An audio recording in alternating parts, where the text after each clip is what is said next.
$978.45. The Elon credit card in the amount of $5,646.72. A manual check in the amount of $25.27. The payroll and liabilities for 5/16/2024 in the amount of $399,342.44. That's a total of $724,992.88. I will second. Thank you. All in favor, say aye. Aye. Aye. Motion passes.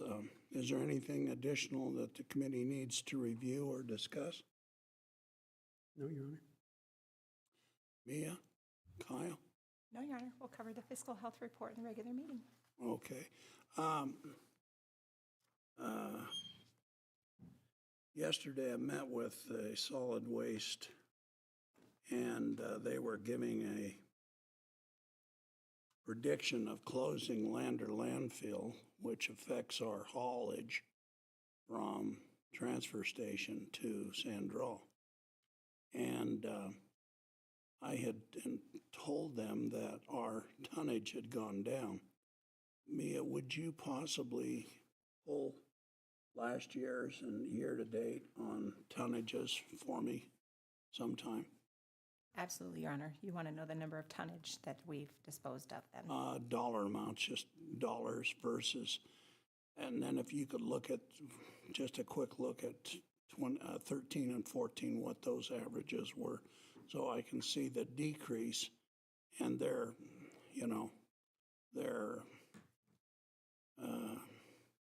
anyway, they were hard and fast on shutting down Lander, and I said, why? Your free space shouldn't have gone down any, because we're the largest producers of solid waste in Fremont County, and ours is going down. So anyway. I'll get those figures for you and get them Thank you. over to everyone. Any other discussion? Nope. Finance Committee is, let's see now, what's the verbiage? Adjourned. Adjourned. Thank you.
now call the May 21, 2024 regular meeting of the Riverton City Council to order at 7 p.m. Councilmember Bailey has agreed to lead us in the Pledge of Allegiance, after which Councilman Larson has agreed to give us the invocation. If you could all please rise and remove cover. I pledge allegiance to the flag of the United States of America and to the republic for which it stands, one nation under God, indivisible, with liberty and justice for all.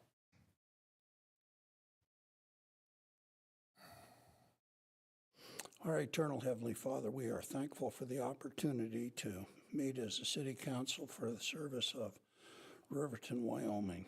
Father, we're thankful for all our blessings being citizens here.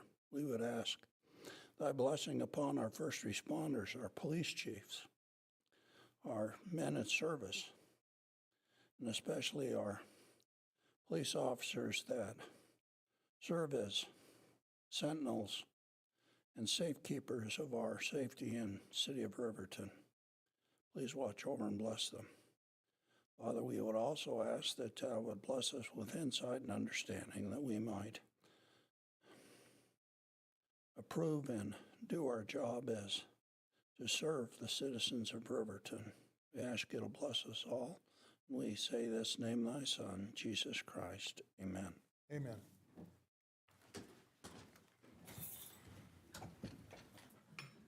All right, thank you. Administrative Services Director, Mrs. Harris, if you could please conduct the roll call. Yes, Your Honor. Councilman Dean Peranto. Here.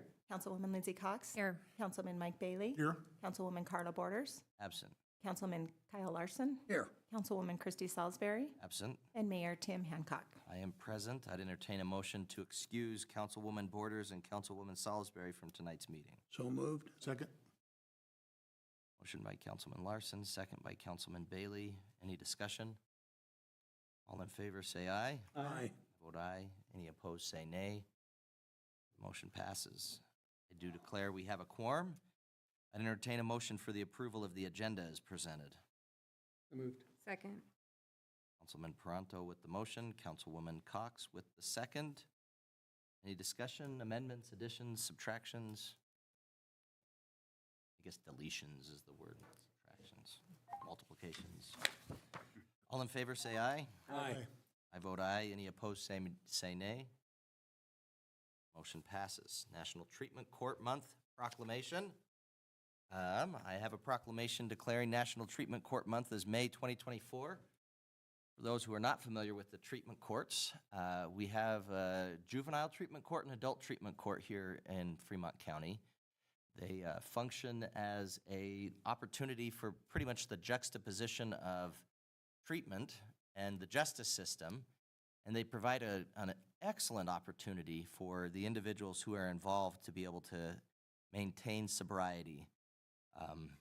I've been able to rub shoulders with them. We actually have our executive director of the Fremont County Treatment Courts here tonight, Cassie Murray.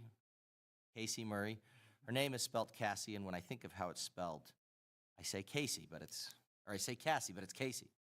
Anyway, so I appreciate you being here and appreciate the hard work that goes into our treatment courts. So I will read this proclamation. Whereas according to all RAJES, treatment courts are the most successful intervention in our nation's history for leading people with substance use and mental health disorders out of the justice system and into lives of recovery, stability, and health.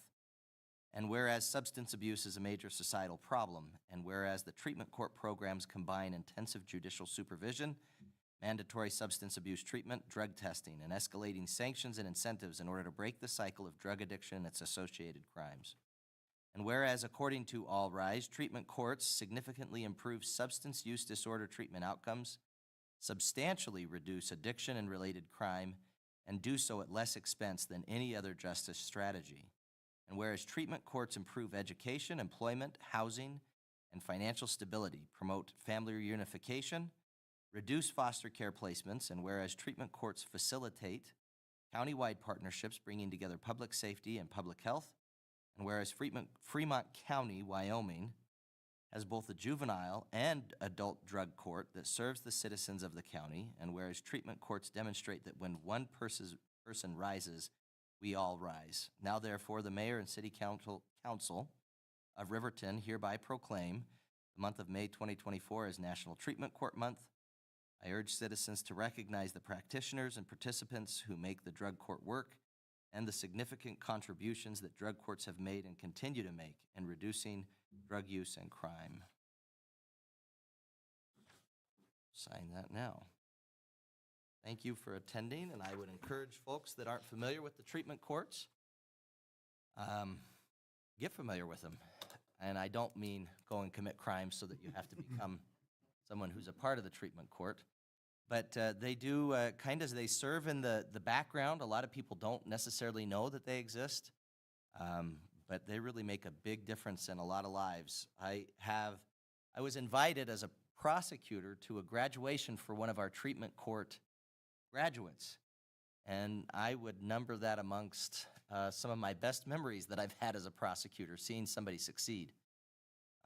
That's certainly something that in the justice system, it's not just that, you know, everybody's out to get you. People want you to succeed. They want you to be sober. They want you to make your changes in life. So thank you for all you do, and I have this, and I'll give it to Mrs. Harris. All right, next up, we have the fiscal year 2022 through 2023 audit report. Administrative Services Director's report, please. Yes, Your Honor. Wyoming Statute 16-4-121 requires all first-class cities to have an annual certified public accountant audit of all funds. Entities are required to have a CPA audit and must at minimum report their annual financial condition and results of operations in conformity with government auditing standards every fiscal year. For fiscal year 2023, the auditors with the firm Klinger-Hagerman performed comprehensive testing of our internal controls and measured for compliance with specific provisions pursuant to contracts, grant agreements, lease law regulations, etc. The staff and management are responsible for the financial statements of the City of Riverton. However, it's the auditor's responsibility to express an opinion on the financial statements based on the audits. This evening tonight, I have Micah Klinger. He's the partner of Klinger-Hagerman, our auditing firm, on the phone to present the audit results. Micah? Thank you, Mia. Good evening, Honorable Mayor, members of the City Council, and City Administrator. Thank you for your time this evening. As Mia mentioned, or Ms. Harris mentioned, my name is Micah Klinger. I am one of the audit partners from Klinger-Hagerman. I believe that Ms. Harris sent you all some materials related to my report this evening. Please utilize this as a frame of reference, although I will go through things at a little higher level than what those materials show. If you have those materials, I would like to direct you to slide 3, which is where I will kick it off, kind of the welcome slide. We are required under our professional standards to communicate with you. Under our standards, they refer to you as those charged with governance, but we are required to communicate with you the results of our audit and any related matters that might be considered significant and relevant to your responsibilities in overseeing the financial reporting process. This communication is intended to elaborate on our audit results, significant audit findings from our audit, and other required matters. So with that, I would like to direct you to slide 5. We'll start off, it says status of our audit. We'll jump right into the meat and potatoes here.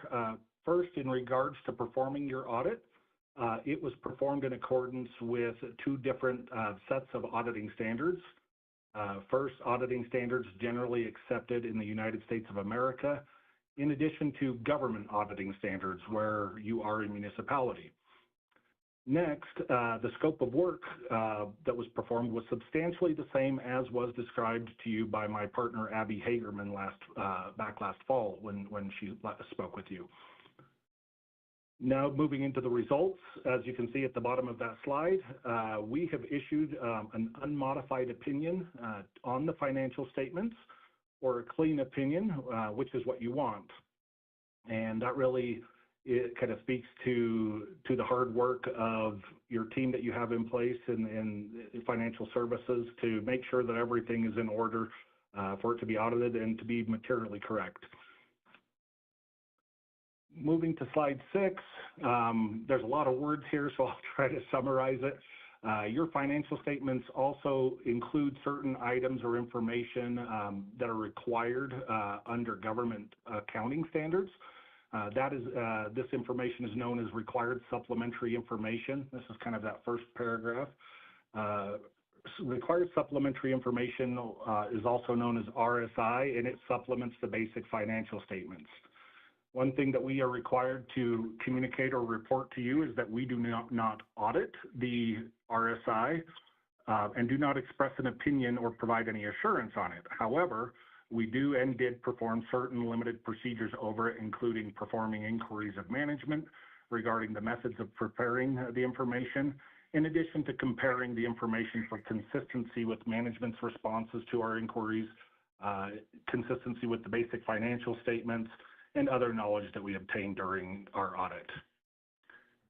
The required supplementary information in your financial statements consists of budgetary comparison information for your general fund and your economic development fund. Those budgetary comparisons are required for any major governmental funds, and those happen to be your general fund and your economic development fund in your financial statements. Other required supplementary information also consists of certain information related to pensions, which is also disclosed after the notes to your financial statements. Moving kind of to that last paragraph on slide 6, just to kind of summarize that at a high level, we are engaged to report on other information known as supplementary information that is not considered required supplementary information. The city's supplementary information is comprised of combining and individual non-major fund financial statements which accompany the financial statements. We performed procedures over this information, such as inquiries of management, evaluating the form, content, and methods of preparing the information to determine that it complies with accounting principles generally accepted in the United States of America, or U.S. GAAP. We also perform procedures to determine that the method of preparing it has not changed from the prior period, and that information is appropriate and complete in relation to our audit of the financial statements. As part of our procedures over supplementary information, we also compare and reconcile that information to the underlying records used to prepare the financial statements or to the financial statements themselves. I'm gonna direct you now to slide 7, kind of the results of our audits. For a couple of slides here, we're gonna just touch on significant accounting practices and policies and estimates. So to start with on slide 7, I want to bring your attention to the more significant accounting practices and policies for the city's financial statements. Those significant accounting practices and policies can be found in Note 1 to the city's financial statements. And this is similar to prior years. Note 1 is where you will typically go to find any significant accounting policies and practices. I'm happy to report that there were no significant changes to your accounting policies and practices during 2023. If there had been any significant changes or any implementation of any new significant audit or accounting standards, then we would be communicating that to you this evening. I'd like to direct you to slide 8 in regards to significant estimates. Significant estimates are those that require management's subjective or complex judgments, often as a result of the need to make estimates about the effects of matters that are inherently uncertain, which I'll touch on a little bit more when we look at kind of the areas that we have listed as your significant accounting estimates. I do want to point out that the city's significant accounting estimates, including a description of management's processes and significant assumptions used in development of estimates, are disclosed in Note 1 of the financial statements as well. As shown on slide 8, the city's most significant accounting estimates involve the following areas. Starting off, GASB 87 in regards to leases. This was an accounting standard that was implemented last year in fiscal year 22 that affected the city, and it essentially resulted in certain lease liabilities and right to use or intangible assets being presented on the city's financial statements for long-term leases. And there are just various assumptions and discount rates used and things of that nature that are used to arrive at those amounts. The secondary is net pension liabilities. And point 3 relates to the first two, really. There are certain deferred inflows and outflows, or essentially expenses or income related to leases and pensions.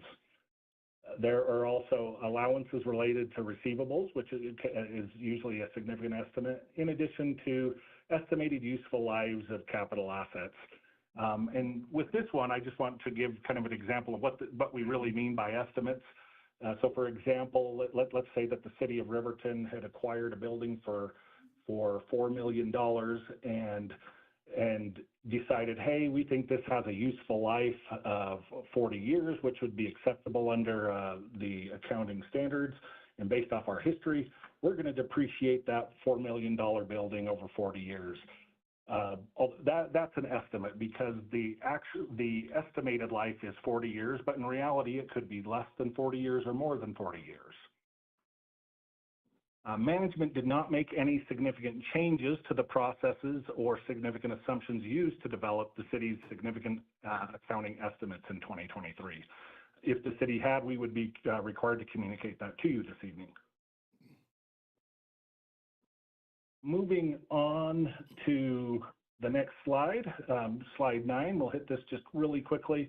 I just wanted to briefly touch on management's cooperation throughout the audit. Management's cooperation was excellent, and we want to acknowledge the full cooperation that was extended to us by all levels of city personnel throughout the course of our work. We received full access to all information that we requested during the audit, and all records and information requested by us during the audit was available for our inspection. If that had not been the case, we would be communicating that to you, and there's a kind of our final piece that we'll go over tonight as part of our required communications. There's an area that we would be discussing if we had had those types of challenges, but we didn't, and just want to really applaud your team and for the cooperation and hard work. With that, I want to direct your attention to the next section in the slides, which is starts with kind of slide 11. It's kind of a standalone slide related to internal control over financial reporting. Ms. Harris briefly touched on this in her introduction. In planning and performing our audit of the financial statements, we considered the city's internal controls over financial reporting as a basis for designing our audit procedures, but not for the purpose of expressing an opinion on the effectiveness of the city's internal control. Essentially, we utilize the internal controls as part of our risk assessment process to design those procedures so that we can gain enough or sufficient assurance to give an opinion over the financial statements, but we do not give an opinion over the operating effectiveness of internal controls.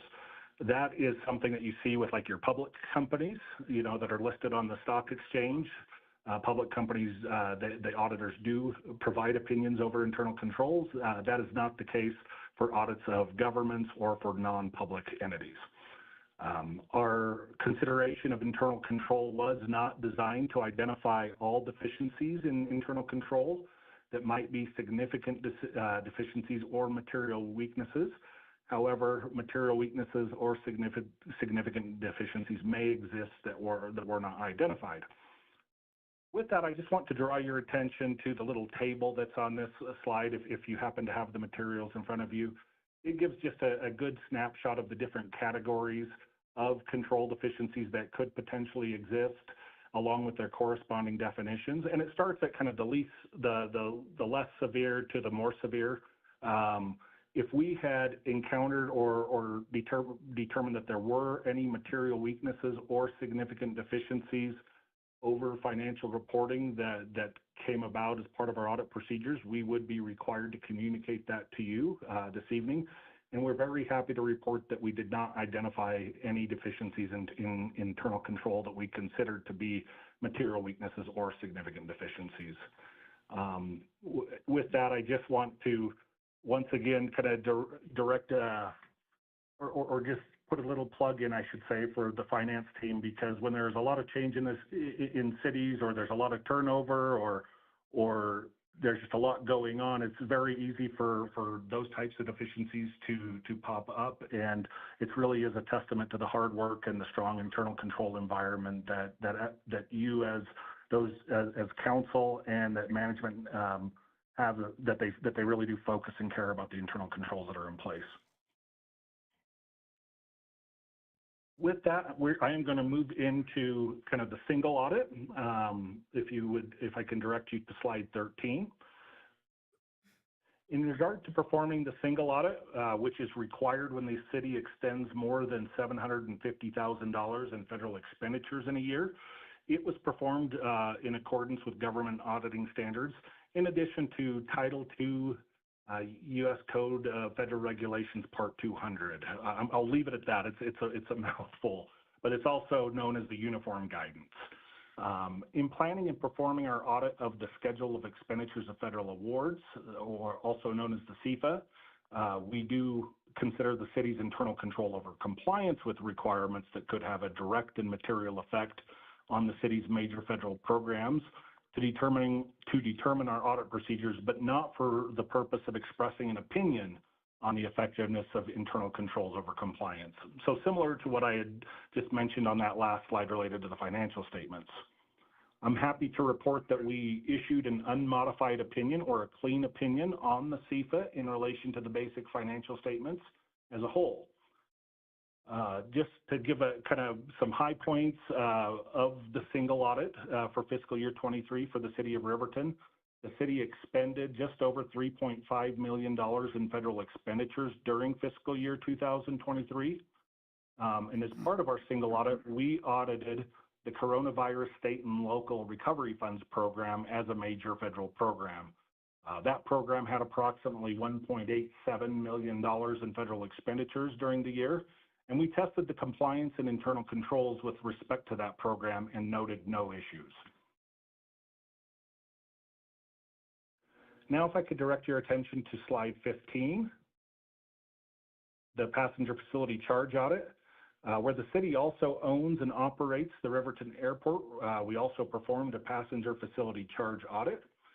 In regard to performing that audit, it was performed also in accordance with government auditing standards.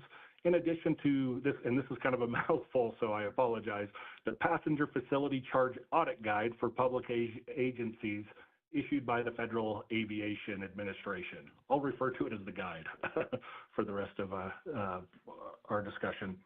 In planning and performing our audit of the schedule of passenger facility charges collected and expended each quarter, we also considered the city's internal controls over compliance with requirements that could have a direct and material effect on the city's passenger facility charge program to determine our audit procedures, but not for the purpose of expressing an opinion on the effectiveness of internal controls over compliance. I'm happy to report that we issued an unmodified opinion on the schedule of passenger facility charges in relation to the basic financial statements as a whole. And similar to the major program that we tested for the single audit, we also tested compliance and internal controls with respect to the passenger facility charge program and noted no issues. So with that kind of wraps up kind of the audit results section and whatnot. These last three slides, slides 17 through 20, really just goes at a high level, just other required communications that we are required to communicate to council or those charged with governance in a given audit. And essentially, if we would be required to communicate to you if any of these things had occurred during the audit. So I will just go through these fairly quickly, but if any significant changes to our planned audit strategy or significant risks that we had initially identified and communicated to you all during the planning portion of our audit, if there had been any significant changes, we'd be required to communicate that to you. If we had become aware of any violations or possible violations of laws or regulations, any fraud risks or complaints regarding the city's financial reporting that we were made aware of as a result of our audit inquiries would be required to communicate that to you. If we were to have determined that we needed to go outside of our firm to find someone with specialized skills or knowledge to perform planned audit procedures related to significant risks, we would have been required to communicate that. Going to slide 18, kind of that middle one of the three, if we were to have become aware of management disagreeing with us on accounting matters and them having gone and consulted with other accountants regarding those matters, it's also referred to as kind of as opinion shopping, we would be required to communicate that. If we had become aware of management disagreeing with us on accounting matters and them having gone and consulted, as I mentioned, we'd be required to communicate that. If there were any significant findings or issues that arose during the audit that were discussed or were subject to correspondence with management, if there had been any disagreements with management that could be significant to the city's financial statements or to our auditor's report for that matter, if there had been any significant difficulties encountered during the audit, and kind of on that last slide, if there had been any other matters that were difficult or contentious for which we would have consulted with others outside of our team, our audit team, that we determined to be relevant to you regarding your oversight of the financial reporting process.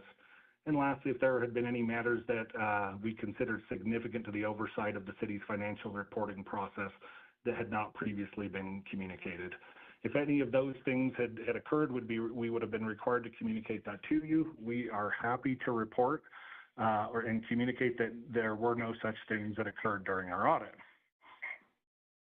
So with that concludes my remarks this evening, and I would like to turn things back over to you all and open it up for any questions that you may have, if any. Thank you, Micah. Do we have any questions or concerns? It's always interesting when we have audit reports, when you basically say, we have nothing to report, and that's good. I feel like that's about the best you can have, and I appreciate you putting the work into the audit, and appreciate you, I guess, giving our citizens as well as our council confidence in our management staff. I certainly appreciate Mr. Butterfield and Mrs. Harris and our other senior staff members, as well as our other employees, and kind of like I was saying, the fact that you say there were no issues or no difficulties in working with them is, I guess, about the highest praise you can get from an auditor. So it really is, and just one last thing I'd like to reiterate is, I mean, we audit lots of municipalities. Many of them do have findings. It really is a testament to the focus on the controlled environment and having strong control activities in place. And I just want to emphasize that again. And I appreciate that. And actually, we've been discussing internal controls in the context of bonds and the amount that we want to have of bonds and that sort of thing with the change in ordinance that we just considered. And so it was some good discussion to have as a council, and really do appreciate our finance, well, I should say our city treasurer, our administrative services director, Mrs. Harris, and all the work that she does. So anything else you need to let us know about? I believe that's it for now. All right. Well, thank you very much for letting our citizens and our council know about what's been going on with the audit and giving us the report. And I don't think anybody fell asleep while you were reporting, so I think you must have done a good job. That might be a first, so thank you all for staying awake. Well, thank you. I appreciate it, and certainly, I guess you're welcome to stay on if you'd like and listen, but I would not be offended if you signed off. All right. Well, I'll let you guys go, and thank you for your time this evening. Thank you, sir. Anything to add, Mrs. Harris, to that? No, I just want to thank the rest of the city staff. There is a ton of work that goes into preparing for the audit, and it is definitely a group effort from our HR department to our finance staff to Public Works, the police department, everybody's involved. Everybody's involved in the audit, and I'm grateful to work with such a good team. Well, it's definitely a testament to you that you are always, anytime anybody tries to give you any sort of kudos, you always turn around and give it to everybody else. So I appreciate that, and thank you very much. All right, we'll move on to the next item then. Council committee reports, council members roundtable. Mr. Bailey, we usually have you do last. How about you start us off today? Okay. I'll be easy tonight. I was out of town for most of last week at a meeting in Washington, D.C. And so since we met last, I have not had any meetings. And so it's always nice to go visit and learn to appreciate all the wonderful things we have here in Riverton, Wyoming, compared to the big cities. So thank you. Thank you. Councilwoman Cox?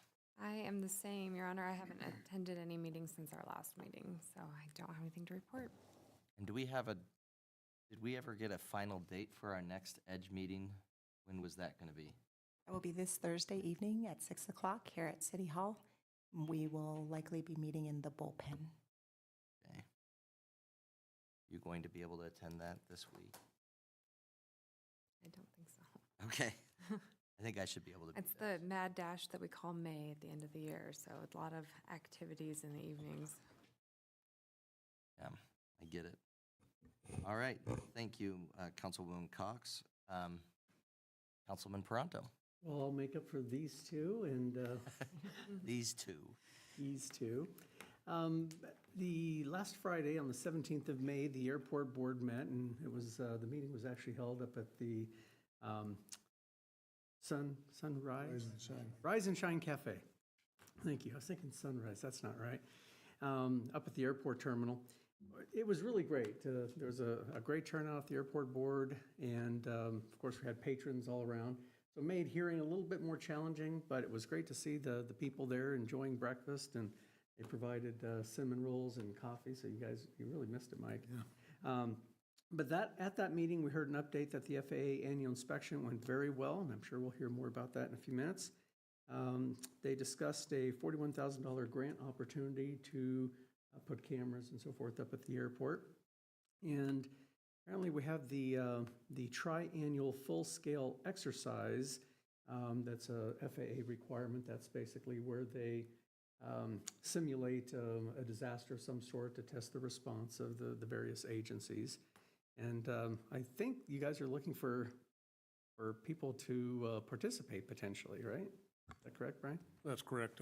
I'm not personally seeking them, but I'm sure here as we get closer, we'll be reaching out to volunteer bodies to lay on the pavement. That's fun. Are acting skills required, or do you just have to lay down? You just have to lay there and. Lay down, take a nap. That might be a good opportunity. I know, it depends on the weather. Yeah, that's true. If it's snowing or raining, probably not. But that's coming up. And that happens every 3 years. And then in between those 3 years, they do some tabletop exercises just to simulate. We'll hear a little bit more about the engineering services selection. That'll be coming up. And the master plan was discussed and is on schedule and should be finalized in the next few months. And we'll hear about ridership being up about 12% from this time last year, which is amazing. And on the 28th of this month, there will be a virtual lunch and learn at noon where the new FAA reauthorization bill will be discussed. Did that get signed yet? It did get signed? Okay. Thank you. And with that, Your Honor, that's it. Thank you. I appreciate it. That you did make up for it. That was Sorry. fun. Councilman Larson. Your Honor, attended the solid waste meeting yesterday, and we passed with hope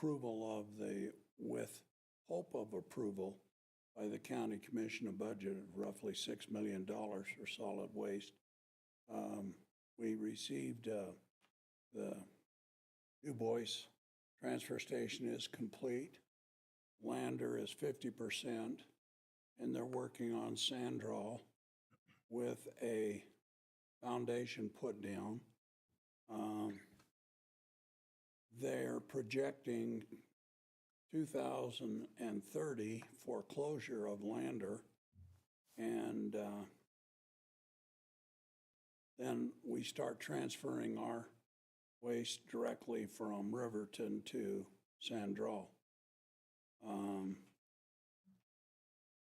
I mentioned to them that our tonnage was down, that maybe their figures were off, and Mia is assisting me in gathering information for that. That's all I have. Could you tell us when they're saying they're going to be shutting that down again, Councilman Larson? They're estimating Lander will be shut down 2030, which means what? Means that if you're hauling garbage from your backyard, you will get to take it to Sandral direct. There will not be a transfer station. It will be shut down. But if you have limbs and recyclables, that will still be available. At the transfer station? At the transfer station. And there is no way in there. That will just be monitored. And so, you know, we have the tub grinder there, that they are happy, and commented on the quality of resources that we were providing the rest of the county. But 2030. And I was told politely, after I made some statements, that it was an estimate. It was a moving estimate. Is that something that an auditor has talked about yet? Well, they audit it every July by measuring the free space for storage. Well, that's where I think it's interesting that you're saying, wait a minute, if we're down in terms of waste that has come out of Riverton, which is the largest generator of waste for the solid waste district, it seems like that number should be a different number then.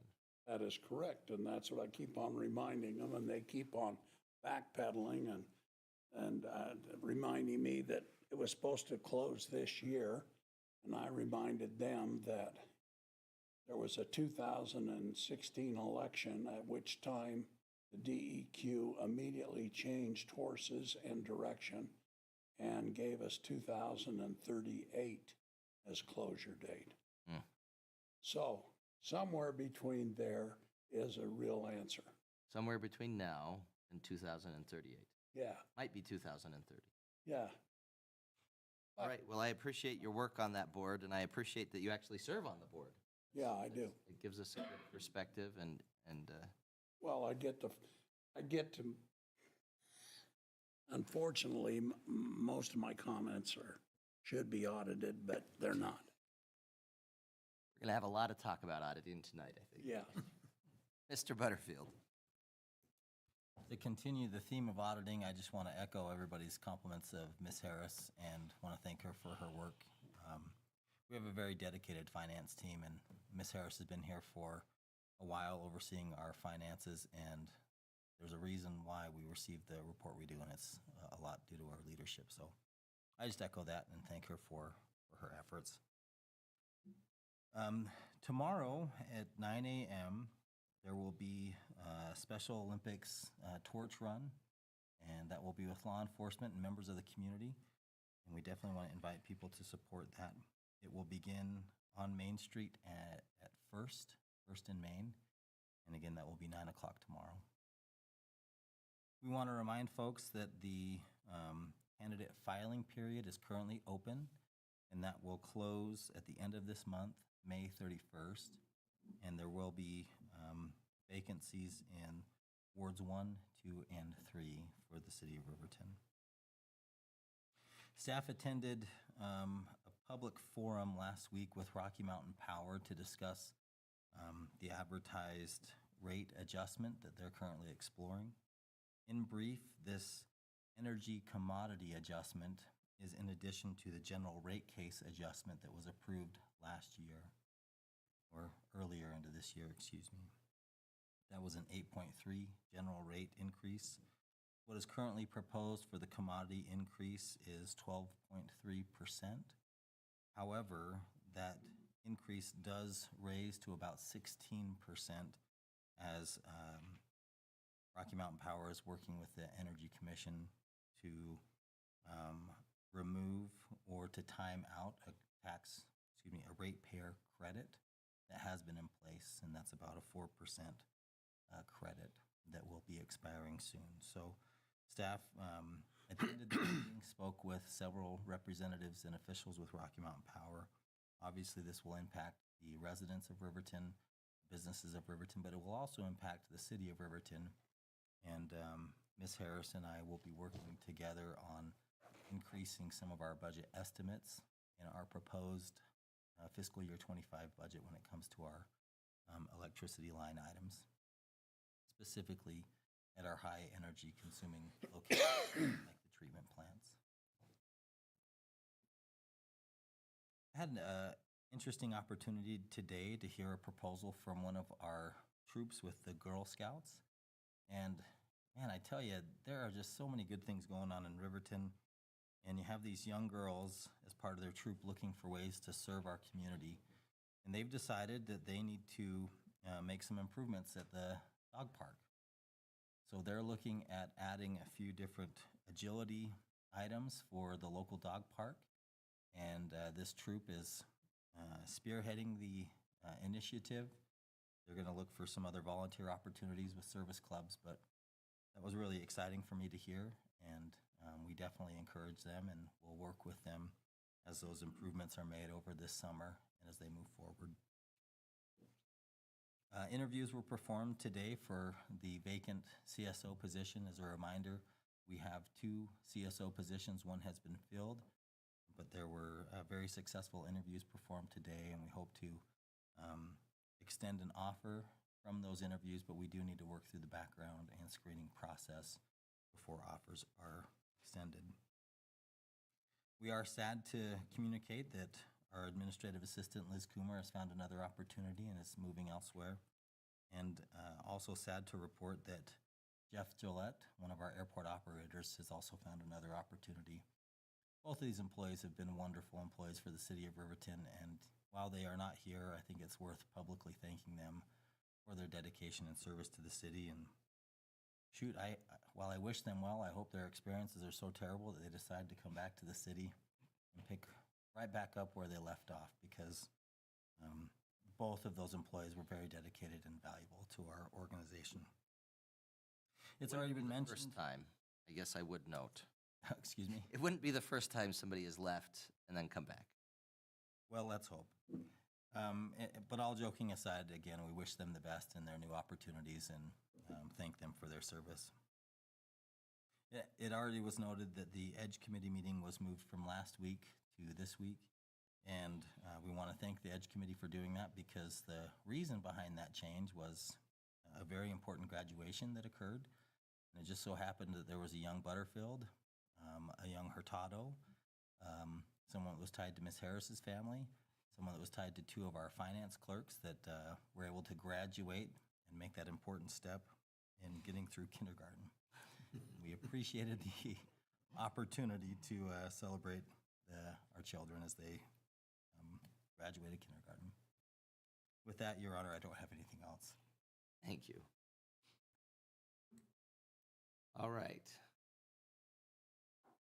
Well, I have a couple of things to talk about, but I'll be pretty quick. I hadn't attended any meetings since our last one. I have met with a couple of citizens about different matters. I guess I'll report on some of those. Of course, we have our graduation, our graduating seniors from our Riverton High School, and very proud of them. I didn't get a chance to attend graduation, but there was a lot of excitement all over town. It was fun to have a lot of people coming in from out of town, visiting with our graduates, and I certainly want to recognize what a good start to the rest of your life it is for our students to be able to complete high school. So I'd like to congratulate them and tell them good luck with the rest of their lives, and tell them not to forget that November is election season, and you have a great start to the rest of your life to be This is the first election you get a vote in. I would encourage you to do that. I'm not on the ballot, so I'm not saying anything about me, but I am saying I hope that you can create a good habit for making sure that you vote and you're participating in our elections. On that note, I have received, and I have most of them here, and I shared these with the council, but they've been a lot of fun to receive. I have received a lot of letters from students, either at Central Wyoming College or at the high school. And number one, I don't know what teacher was requiring this of their students, but keep it up. I certainly think that this is a great idea. I think having students have an opportunity to kind of start that process of being involved and being familiar with what's going on in government is important. These letters and, you know, some of the idea, I think of it, if I can gather from the letters what the assignment was, include things like the need to be able to make sure that we have the police department is taken care of and that we are making sure that they're having what they need in terms of salary and everything. That's been something we've talked about many times over the last year. Talking about the homeless situation, which I appreciated. Talking about roads in our communities and making sure that we have our roads fixed. And then talking about issues that women and girls might face in their lives and just the concern expressed about them. So I thought that was a great opportunity to hear from them, and once I received these, I made sure I sent them to the council, and it's probably a little bit late because I received these like a month or so ago, but I will be sending a letter back to each of these students and letting them know how much I appreciate their feedback. So that's been a great opportunity, and I've appreciated it. And I appreciate that we have educators that recognize how important that is and that they're having that as part of their students' curriculum. We did have, I guess I did have oh wait, no, that's incorrect on my notes there. We had an opportunity to speak with the downtowners, what was that, just yesterday, right?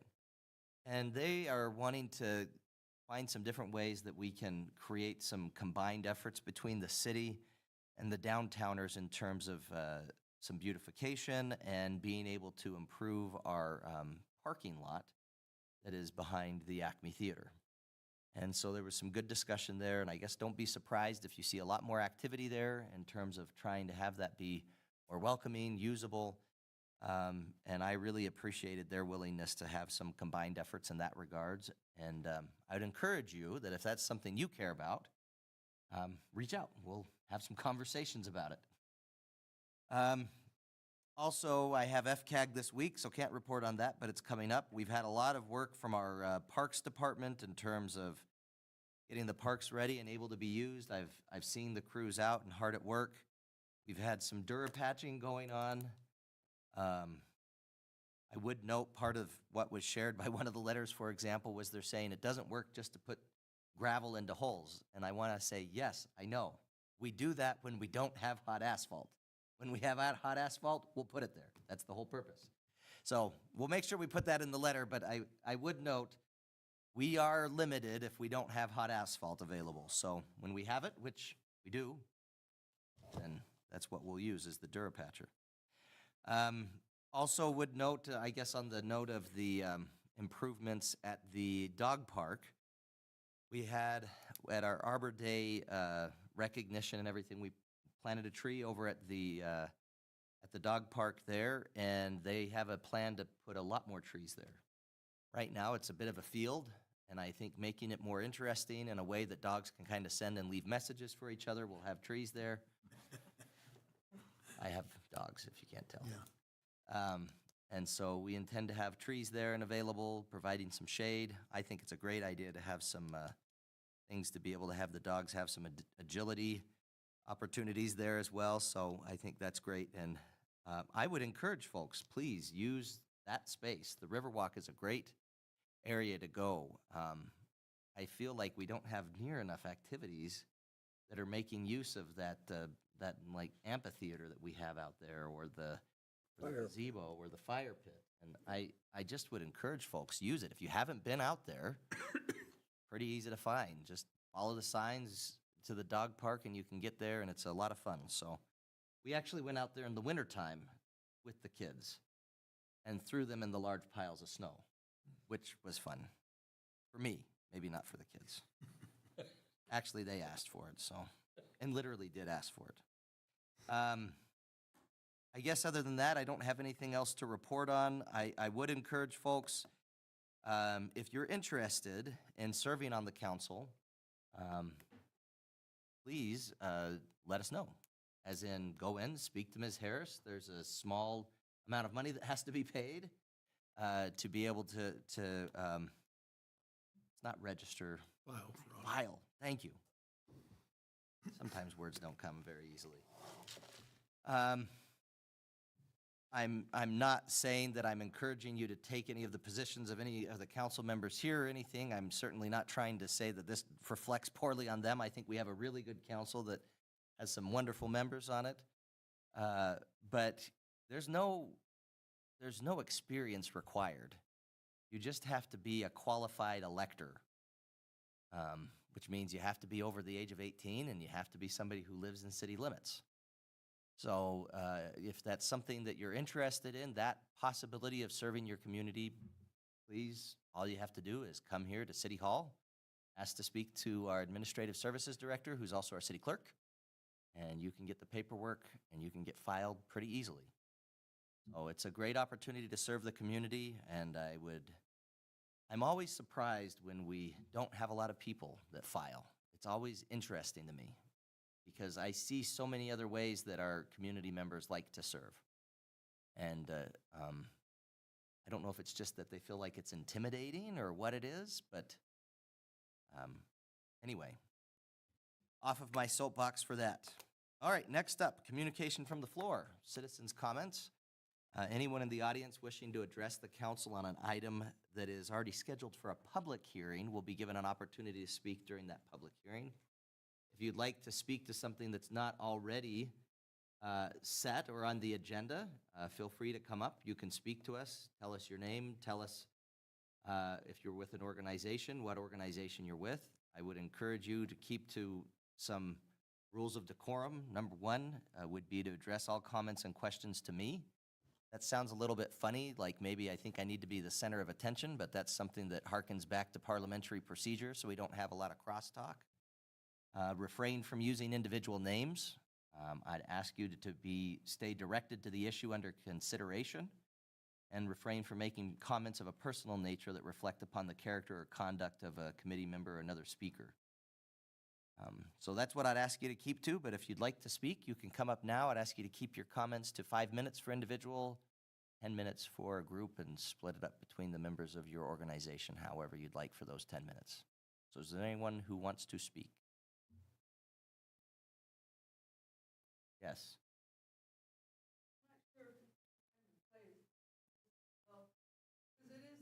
Why don't you come up to the microphone?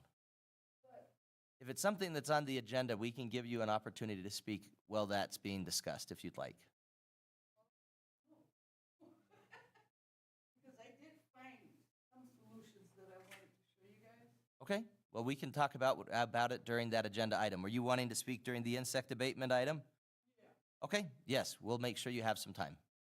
Thank you. Is there anybody else? Casey, you're just here for your... Why don't you introduce yourself, since I've talked to you in the audience? Okay. So I'm Casey Murray, the Executive Director for Treatment Courts of Fremont County. And really, I just wanted to thank you, Your Honor, for just recognizing the work that we do and the important things that we attempt to make happen within the community. Drug courts, our drug court in Fremont County has been around for about 22 years-ish. But I think sometimes we get lost in the shuffle, and I'm just looking forward to continuing to do this work and hopefully find some solutions to some more of the substance use issues we have in our community. So thank you all. How many clients do you have right now at the drug court? Juveniles or adults? Both? If you know it off the top of your head, I'm not trying to test you. Currently, we have 13 adults and I believe 10 juveniles with, our adult list is quite long. We're just waiting for them to work through the prosecution sentencing part. And so hopefully after that, then we'll have a few more, so. Good. Great. Well, I certainly appreciate all your work, and thank you for being here and for making sure we have that proclamation. Like I said, it's kind of a hidden gem in terms of treatment options that people don't know about, and heck, sometimes we don't even think about in the justice system as often as we should. And we've had that conversation too, so. Yes, we have, Your Honor. All right, well, thank you. Thank you. All right, well, if there's nobody else who wants to just speak in general, we'll move on. Administrative Services Director, Mrs. Harris, could you please read the consent agenda items by title only? Yes, Your Honor. Approval of the minutes, May 7th, 2024, regular council meeting. Approval of the minutes, May 7th, 2024, executive session. Approval of the minutes, May 14th, 2024, council work session. Approval of the minutes, May 21st, 2024, Finance Committee meeting. Approval of the Finance Committee recommendations, May 21st, 2024.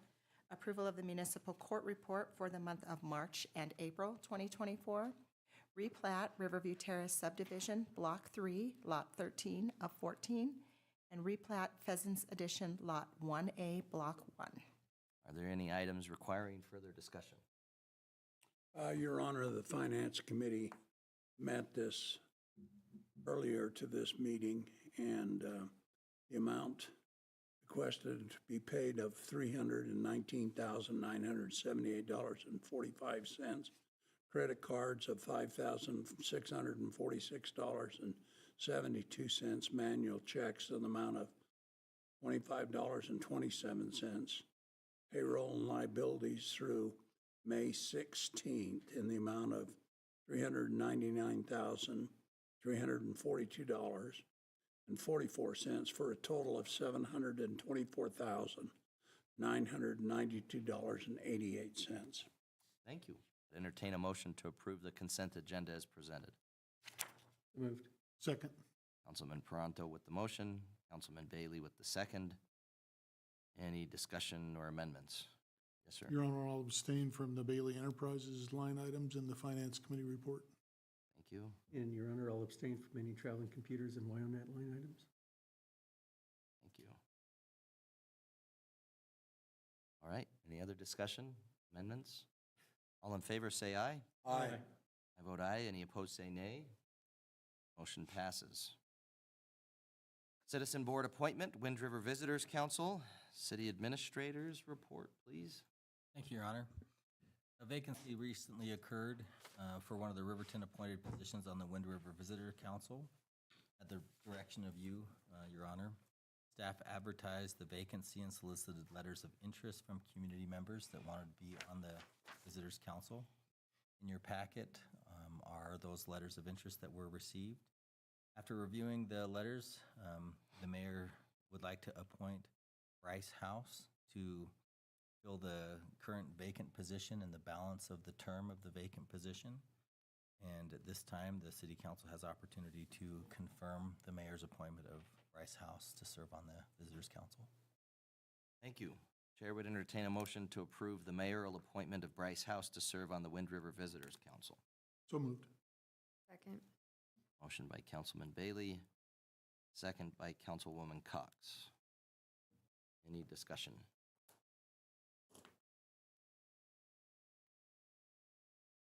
I will tell you, these are always hard decisions because when we've had different times when we've had multiple vacancies and we have just enough people interested to fill all the vacancies, and that's easy. As long as there's nothing that makes it so that they're disqualified for any reason, it's like, great, we'll take you. But when we have, I think, what did we have, 4 people interested? And all of them really provide a lot of benefit to, I think, our community in a lot of different ways and a lot of different capacities. It makes it hard. Yeah. So I appreciate the support with this. Any other discussion? All right, all in favor say aye. Aye. Any opposed, say nay. Motion passes. All right. Public hearing and consideration of retail liquor license transfer of ownership from S.J. Stanbury, Inc. to Note Rajes, LLC. Ms. Harris, could you please give the report on this? Thank you, Your Honor. Included in your packet this evening is the application for a transfer of a liquor license from S.J. Stanbury, Inc., doing business as Bomber Sports Bar, to Note Rajes, LLC, doing business as Talk of the Town, located at 502 East Main Street. The application was filed with the City Clerk's office on March 18th, 2024. Proper fees have been paid and proper notice to the public has been advertised. The license is currently in a non-operational status. Upon final certification from the Liquor Division, the license will be issued as operational. And I do have Rafael Vegadillo of Note Rajas in the audience this evening if you have any other further questions. Did I pronounce that right, or did I butcher it? Okay. Great. I'd entertain a motion to open the public hearing. So moved. Second. Councilman Larson with the motion, Councilwoman Cox with the second. All in favor, say aye. Aye. Any opposed, say nay. Motion passes. I declare the public hearing open. The hearing will be conducted in accordance with state statutes, other applicable laws. I'd ask individuals wishing to address the council to approach the podium, identify yourself for the record. If you'd like to speak, please limit your comments to 5 minutes for individuals, 10 minutes for those who are part of an organization. Is there anyone in the audience who wishes to speak?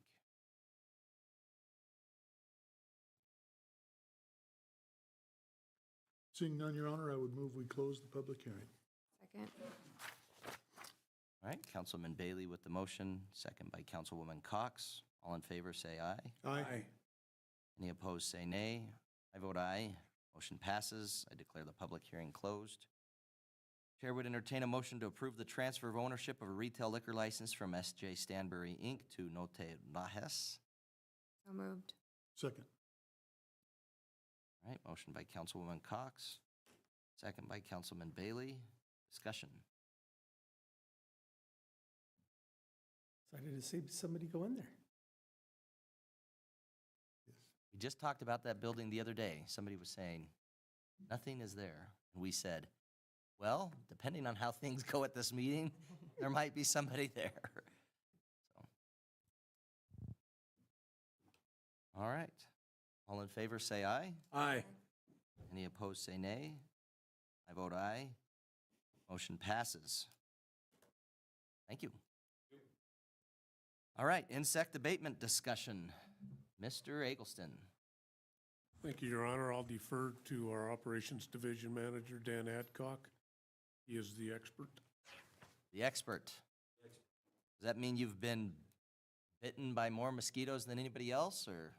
Most likely. Being a fisherman, there can be quite a few around. Well, great. Thank you, Mr. Adcock. Please Anyway, tell us. I wanted to spend a little time this evening to discuss our mosquito control program for the city of Riverton and some of the structure and some of the goals of the program. First of all, the city of Riverton's mosquito control program is a joint effort with the Wyoming Department of Agriculture and the Wyoming Department of Health. The intent of this program is to protect our citizens from the spread of mosquito-borne illnesses, most commonly and specifically West Nile virus. Fremont County has been a hot spot for West Nile virus for the past 9 years. There's some data in the packets that I passed out from the Wyoming Department of Health that gives some data on that. And Fremont County has been near the top in the numbers of positive West Nile pool tests. We'll talk a little bit more about West Nile pool tests as we move through our process a little bit. We've been near the top of the state counties in the number of human fevers, the neuroinvasive disease counts, human deaths, and infected animal cases in the state for the last 9 years. So we're identified as a very hot spot for West Nile virus. So we'll get a little bit into the mosquito discussion now. Wyoming currently has about 48 different species of mosquitoes. That's why there's always so many out and about every time you turn around. However, of those 48 species, there's only one species that is known to be a carrier of the West Nile virus, and that one's identified as the Culex tarcellus mosquito. Those are our focus of our control program, is those Culex tarcellus mosquitoes that are out. Our program is designed to identify, test, treat for this species. We utilize several different methods in how we control our mosquito. We're more than just one option. First thing we do is we take a biological approach. We will go out to, I'm not sure if anybody's familiar where Connet Creek is, but it's out by the gas hills off a road out there. We'll go out there and we actually trap jellyfish. These are minnow fish that are designed, but they feed on mosquito larvae. We transport those fish back into our local area ponds and let them do their job. We had great success with these fish. We are actually seeing these fish survive the winter in many of the ponds around town, and that's a big benefit when we go to test for larval mosquitoes in the springs. We put these fish into the ponds that can support them. Along the Riverwalk, we have several ponds through there. In other areas of town, we'll place those fish in there and they stay there the whole summer. So we use that.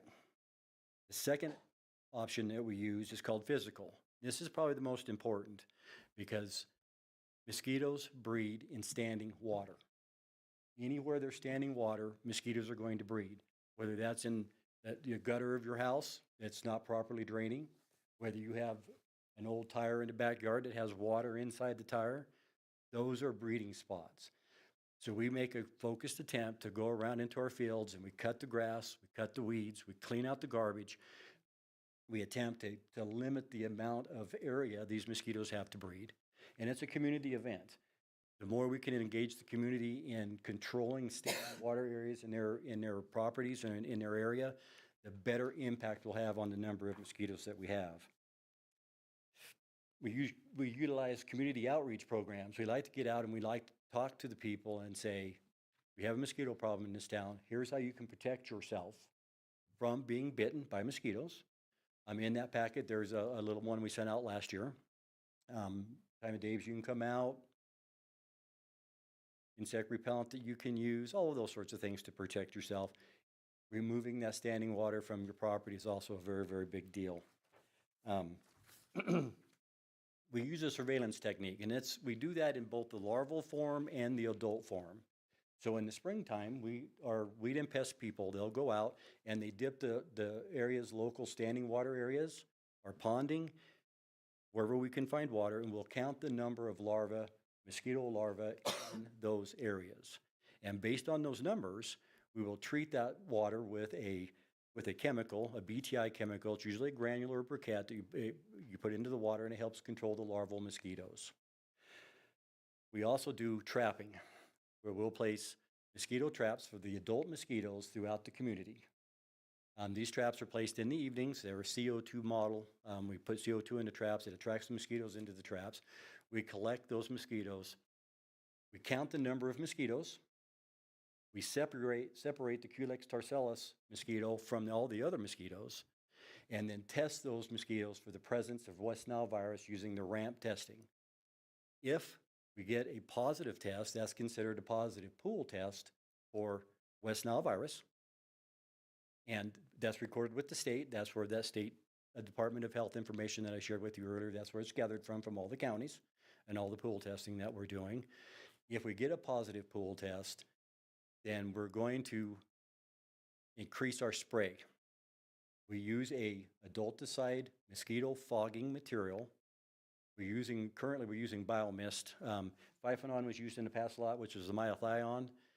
Not used so much anymore around our area. We're using a biomist, which is a permethrin, and it actually mimics this natural insect killing ability of the chrysanthemum flower. It's a synthetic version. Yeah, it would take a lot of flowers to make it, but it's actually designed to be a little less invasive. Now, before we spray, every single year, our fogging machines are taken down and tested by a third-party company, usually go to Worland. They're tested to ensure, number one, that they are functioning properly, and number two, that they are dispensing the chemicals correctly. And it's all by droplet size. The droplets are very, very small. When we're doing a biomist treatment fog, we're applying about 5 ounces of chemical per acre. So the numbers are very small. All of our fogging is done in the evening hours, number one, because that's when the mosquitoes are most active. And if you're going to fog, the mosquitoes need to be active in which to have a good effect. At the same time, most of your other insects are settled down for the evening, so you're not affecting those nearly as much with your spray. Now we also monitor. We will do a post or a pre-trap in an area, and we'll do a post-trap in an area. A pre-dip in an area and a post-dip in an area. We want to count the number of either larval mosquitoes or adult mosquitoes in an area before treatment. We'll test them after treatment to make sure that treatment is working. All of that information is provided to the Department of Health so they can keep track of where we're at and what we're doing. But the intent of our program certainly is to keep our residents and our citizens safe from mosquito-borne illnesses in our area. Okay? It's a little bit, and it's complex. It's a complex process, but it's an important process.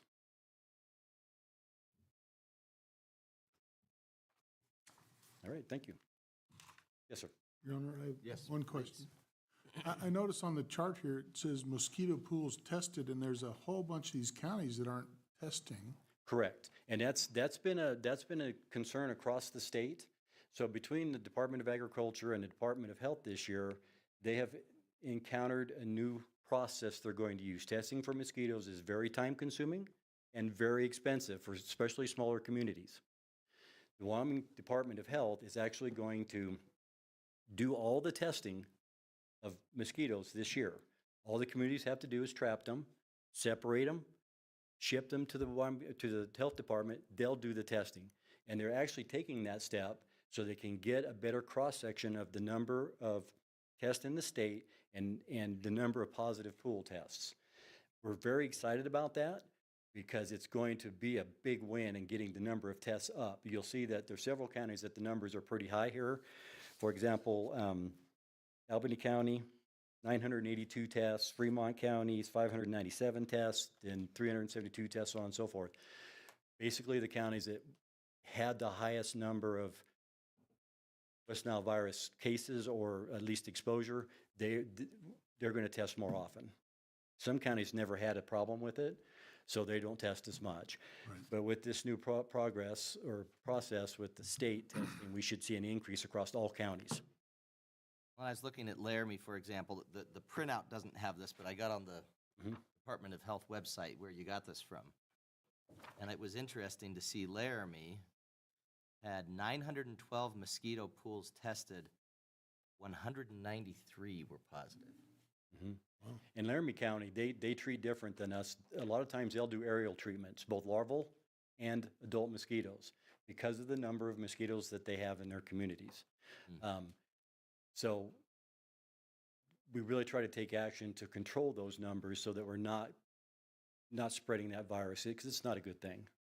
And as I look at it, it makes sense when you're talking about really these are the areas that have more population that are testing, that plays out because we've got Fremont, Goshen, well, Hot Springs, Johnson only tested 2 and both of them were positive. That'd be a little bit worrisome. Not a good average, yeah. Yeah. And last year in Goshen County, they had a positive West Nile virus case, human case, in March.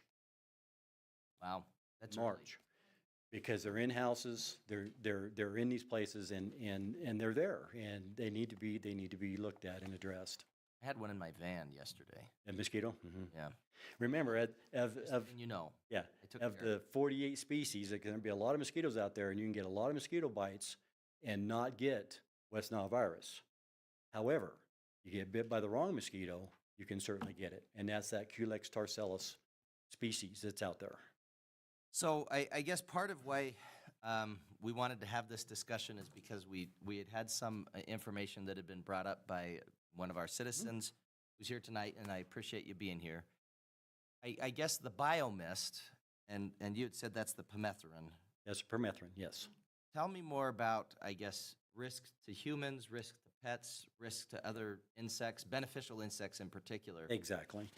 Some what of we the have concern expressed was like honeybees, birds, Correct. that kind of thing. That's why the droplet size of the spray is so important. Mosquitoes are very small in size, and generally bees and other insects are a bit bigger. So the droplet size is extremely important because the droplet size are traditionally mixed correctly, and that's why everything is tested and calibrated on a yearly basis, are not large enough to cause major issues with bees or other larger insects. Also, you spray or you fog at night because most of your bees are in their hives doing their thing in the evening hours, and they're not as active as the mosquitoes are when the mosquitoes come out. But if, as the CDC says, all mosquito spray, whether it's Phyphanon or Biomist, if you're following the manufacturer's mixing instructions, which is very simple nowadays, they don't have you mix anything. The machine does the whole work. The machine is calibrated. The machine is tested to ensure that it's working right. There's very little, if any, effect on humans, animals, other insects. Okay. And then, so that'd be like birds. Birds, any of That's those, any- just because of the size of the droplets that we're using in addressing these mosquitoes. And the mosquitoes need to be flying. Mosquito needs to fly through the mist for that mist to be active. It has to touch their body, and it has to absorb into the body, and that's what kills the mosquito. If you've got, I mean, smaller humans, which I have 6. Mhm. Well, I mean, 3 of them are larger humans. If you have smaller humans, so we're talking babies, toddlers, that kind of thing. I mean, this mist, it's going to be falling down. It's going to be coming on grass, clothing, other property. And I mean, I'm just, Sure, I understand. you're rolling around in grass, which my kids tend to do. How does that risk change? Because you're talking about a very small amount can make a big difference to an insect. Mhm. How much can make a difference to a human? It would take a lot for a human for this to impact them. And once it gets onto the ground, the life cycle isn't hours and hours. Once it settles in the ground, that's why it has to be in the air. That's why it's dispensed as a fog. When it gets to the ground, it dissipates. Have we ever seen from this in terms of, water treatment plant or whatever, once we've gotten the water that's gone through the groundwater and that kind of thing, gotten into our water, have we ever seen any concerns about having biomist still in the water? Not to the best of my knowledge. Nothing that I've seen or any type of the sprays that have been used in the past, that not to my knowledge. Okay. When we've had water that's gone through our wastewater, and when we're looking at it before we get the whole process started with purifying it, have we looked at that? Has that been something that we've made note of at all? EPA and the DEQ, they have a lot of say in the testing of the water, with both pre-coming into a plant and Before and after. then before and after, the influent and effluent of the plants. And to the best of my knowledge, it's been a few years since I've been into the treatment processes, but to the best of my knowledge, it's never been on the radar to be tested. Okay. Any other questions? I'm just wanting to not have this turn into a lot of crosstalk. These are Yeah, some exactly. things that were expressed And previously. I think that's the whole key. When we start talking about a mosquito control program, it needs to be more than chemical treatment. Okay, chemical treatment is something we can do to protect the citizens. But if we take all of the other approaches, the biological approaches, the physical approaches, we keep that standing water at bay, we do all those sorts of things, you have fewer mosquitoes that you have to address, and you're using fewer chemicals. So it's something that, as a society and the community and everyone, we have to address. They keep these breeding grounds limited as much as we can, because then you don't get the mosquito population, and you don't have to spray, or you don't have to treat. And if we had just, I guess, tell me if there were an option that we decided we don't want to be spraying, I guess, what kind of difference would are there other alternatives, I guess, to biomist that we would consider in the future, maybe not even necessarily this? Well, in the future, I'm not sure about right now, because anything can change in the future. But right now, we only have the two that I'm aware of that we can use for fogging, and that's the Phyphanon or the biomist. And I think we had previously been switching for you, between Right. them. Because there was some concern over the years that mosquitoes will build a resistance to whatever chemical that you use. So if you're using the same chemical over and over again, they'll build a resistance to it and it will no longer be effective. Thusly, the pre and post testing of your treatments. However, it's been determined with a little bit more research that the resistance is really more for the states that are treating year round. Down south, where you have mosquitoes all the time, we generally treat from June till September, because when it gets cold out, say 50 degrees at night, the mosquitoes struggle and they'll start to go away. So it's mainly June to September that we'll have to treat, where some states are having to treat 12 months out of the year. And they'll have to do a rotation in order to keep that effective. Any other questions? And, you know, as I said before, the Wyoming Department of Health and everyone is really focused on having participation in the testing of mosquitoes and those sorts of things. And that's the key. We want to test. We want to know where we're at and protect people. Your Honor, Yes. I had one question. If a community member had their own private pond, would they be able to maybe stock those fish? Would that be possible? I don't see why not. We have a trapping permit with the Wyoming Game and Fish. We have to apply for every year to get those fish. If you had a private pond with some standing water, I really don't see the reason why we couldn't put some fish in that pond. I They mean, would just it's a need to wonderful contact idea. you? Sorry? They would just need to contact you? Yes, you can contact us. We can make it happen. We trap. We can make sure we get some fish. We'd have to set up a time frame because we transport them with aeration and coolers and stuff. They need to get back into the water as quickly as possible. We don't want to lose any fish. We want to get them where they need to be. Could we put them in the U.S. Energy building pond there? Now that pond we can, but that pond has a tendency to dry. Oh, And then again, you're putting your fish in there and then it dries. You know, you got the JC pond. It's all part of that. You want to put them in there and then have them go away. And, you know, but if you're getting a lot of mosquitoes, they can go in there and they can help with those larvae in those areas. I was just curious. That's one of the areas when I've been walking by when we've got a lot of mosquitoes. Sometimes I'm like, And there's a lot of just local things that can cause standing water. We have quite a few open irrigation ditches. To be honest, it generates a lot of standing water.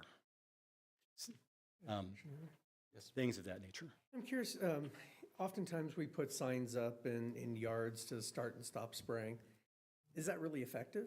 Because if you stop spraying a house before that, the mist is still going to go in that area. It can, it depends. We try not to spray if the wind is over 10 miles an hour, because we don't want that wind to carry that material too far. If the wind's not blowing, it really doesn't drift that far. That's why you have to go around the area, so when the mosquitoes are flying, they fly through the mist. It's not going to them, mosquitoes are going to the mist.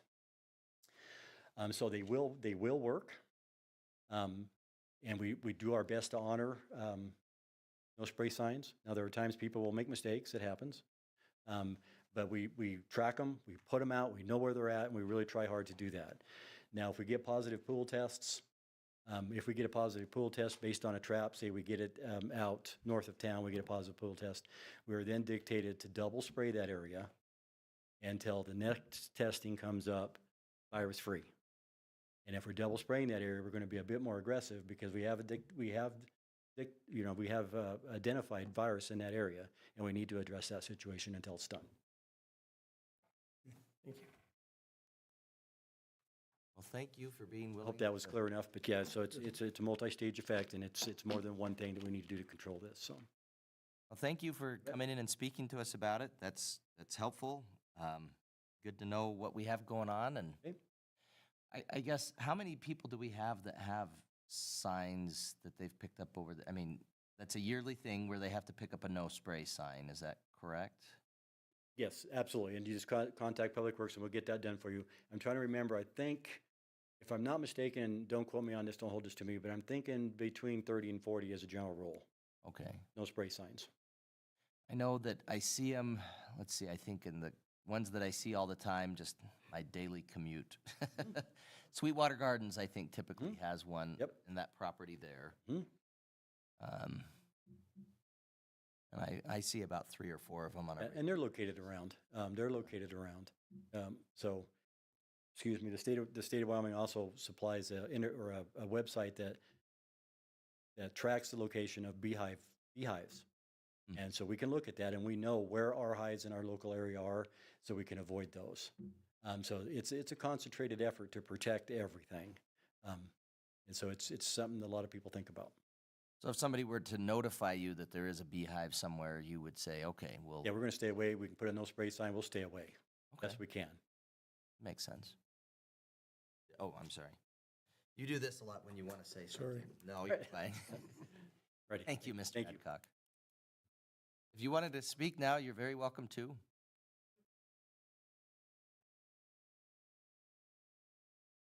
This is supposed to your bio list. Just because it has the word bio in it, doesn't mean it's good. Well, Because it could you start, basically, Karen, could you start by telling us your name? sorry, Karen Bramer. I am 2130 but spent. Thank you.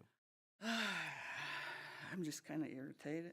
Okay, so basically, the stuff I gave you last time, this so-called biomist, adulticide, has basically the same ingredients in there when we're looking at permethrin and synthesized piperoni oxide. I gave you all everything that was found in that. You had actually viewed a detailed deal, what it actually is, what it does, but I did take the liberty of putting this up. There's a preventive basis line about this biomist. The active ingredient of biomist is an IRAC Class 3A synthetic pyrethroid called permethrin. It emulates the naturally derived botanical insecticide known as pyrethins, found in the chrysanthemum, like he was saying, but there's also a chemical version, which is what they're talking about. And I've had a detailed deal about the chemical version one because there's 50-50 mix, and apparently yours is totally synthetic. So biomist in the environment poses it says does not pose a significant risk to people or animals. So what would be considering a significant risk to people and animals? For them to drop dead?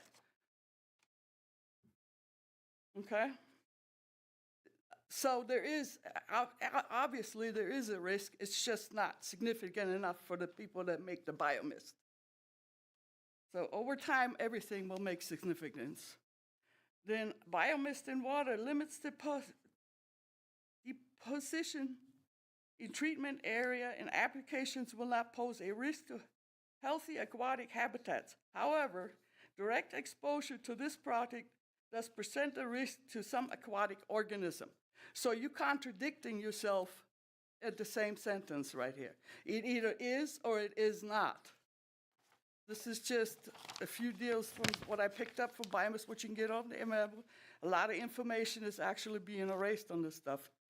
After biomist application, trace amounts of permethrin will bind to and remain in the soil.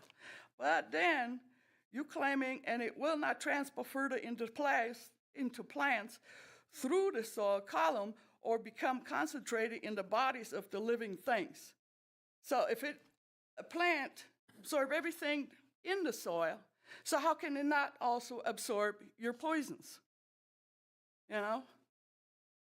Because if I put fertilizer in the ground for my plant to grow, it's in the ground, right? And through the ground and through its roots, it absorbs its fertilizer. So how is this different from being a biomist if it does shift into the soil? That's what I like to know. Per the product label, applicators should also take all necessary precautions to avoid applying the product when bees are active in the treatment areas and prevent drift into blooming crops or weeds. So apparently, this does sit on top of your plants. This does sit on your blooms. And when the bees return in the morning, they land on that because they want to pollinate it. And that's how they get in contact. And that's the reason why I keep finding dead bees and no dead mosquitoes.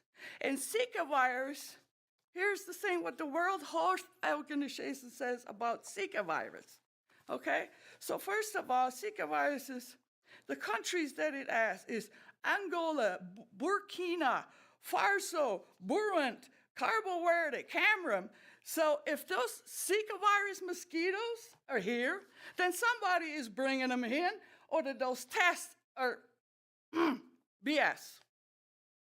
That's the way I look at it. Then Zika virus itself, for the most part, for 90%, doesn't affect anybody. The only symptoms is like a common cold. I also did find this product, Sutherland's, cost about $25, 20 or $25. I don't know if it was $19.99 or $24.99. This is what they call the mosquito barrier. The way these things are supposed to work. Ooh, he grabbed the one I didn't open. I have two of these. Okay? These have some kind of, I'm not sure what exactly is in it, but you take these two and screw together, which actually traps them. It's like the bee traps, you know, the yellow bee traps that you did to get the wasp from, those type things, or those other bugs that, what is that, those beetles? They like to eat your leaves and all them things. There's a yellow bag that go in there and they can't come back out. This is pretty much it. My suggestion is instead of spraying and subjecting everybody to this kind of stuff, it's vesting these, and maybe you can cut a deal with this company to get them dirt cheap by the pellet wise, and people come down to the city and go get these, and maybe at a lower price than what I paid for them. That's a suggestion. And I like the idea with your fishies, I have to say that. That's the first I've heard of it. And basically, like I told you when I first brought it up, the main thing is standing water. And if you clean up your crap, then you shouldn't have a big mosquito problem to begin with. Okay, me personally, I am a mosquito magnet, okay? For some reason, they just like me. And I tell you, if there's one within, I don't know, 5 miles neighborhood, whatever, that sucker can smell me and he'll come get me, okay? I have serious bites where, whatever. But as it is right now, being rainy and everything else, I have not noticed a single mosquito bite me. The reason why I'm bringing this up, because I am a mosquito magnet. And if they were out there right now, as it is, if there was any, they would have found me already. And I work in the yard a lot because right now I'm trying to get my plants going and getting stuff planted, for my harvest, because I got a little garden going on, doing this kind of thing. So I spend a lot of time outside, including down at the park, where you can find me at the farmer's market down there selling stuff too. So, yeah, the state of Wyoming, when it comes to mosquitoes, one of the reasons why I came here is because, in general, for the most part, it's a very dry climate, which is not a mosquito breeding ground like Virginia, for instance, North Carolina, Minnesota. You stick your head out the door and they go, ew.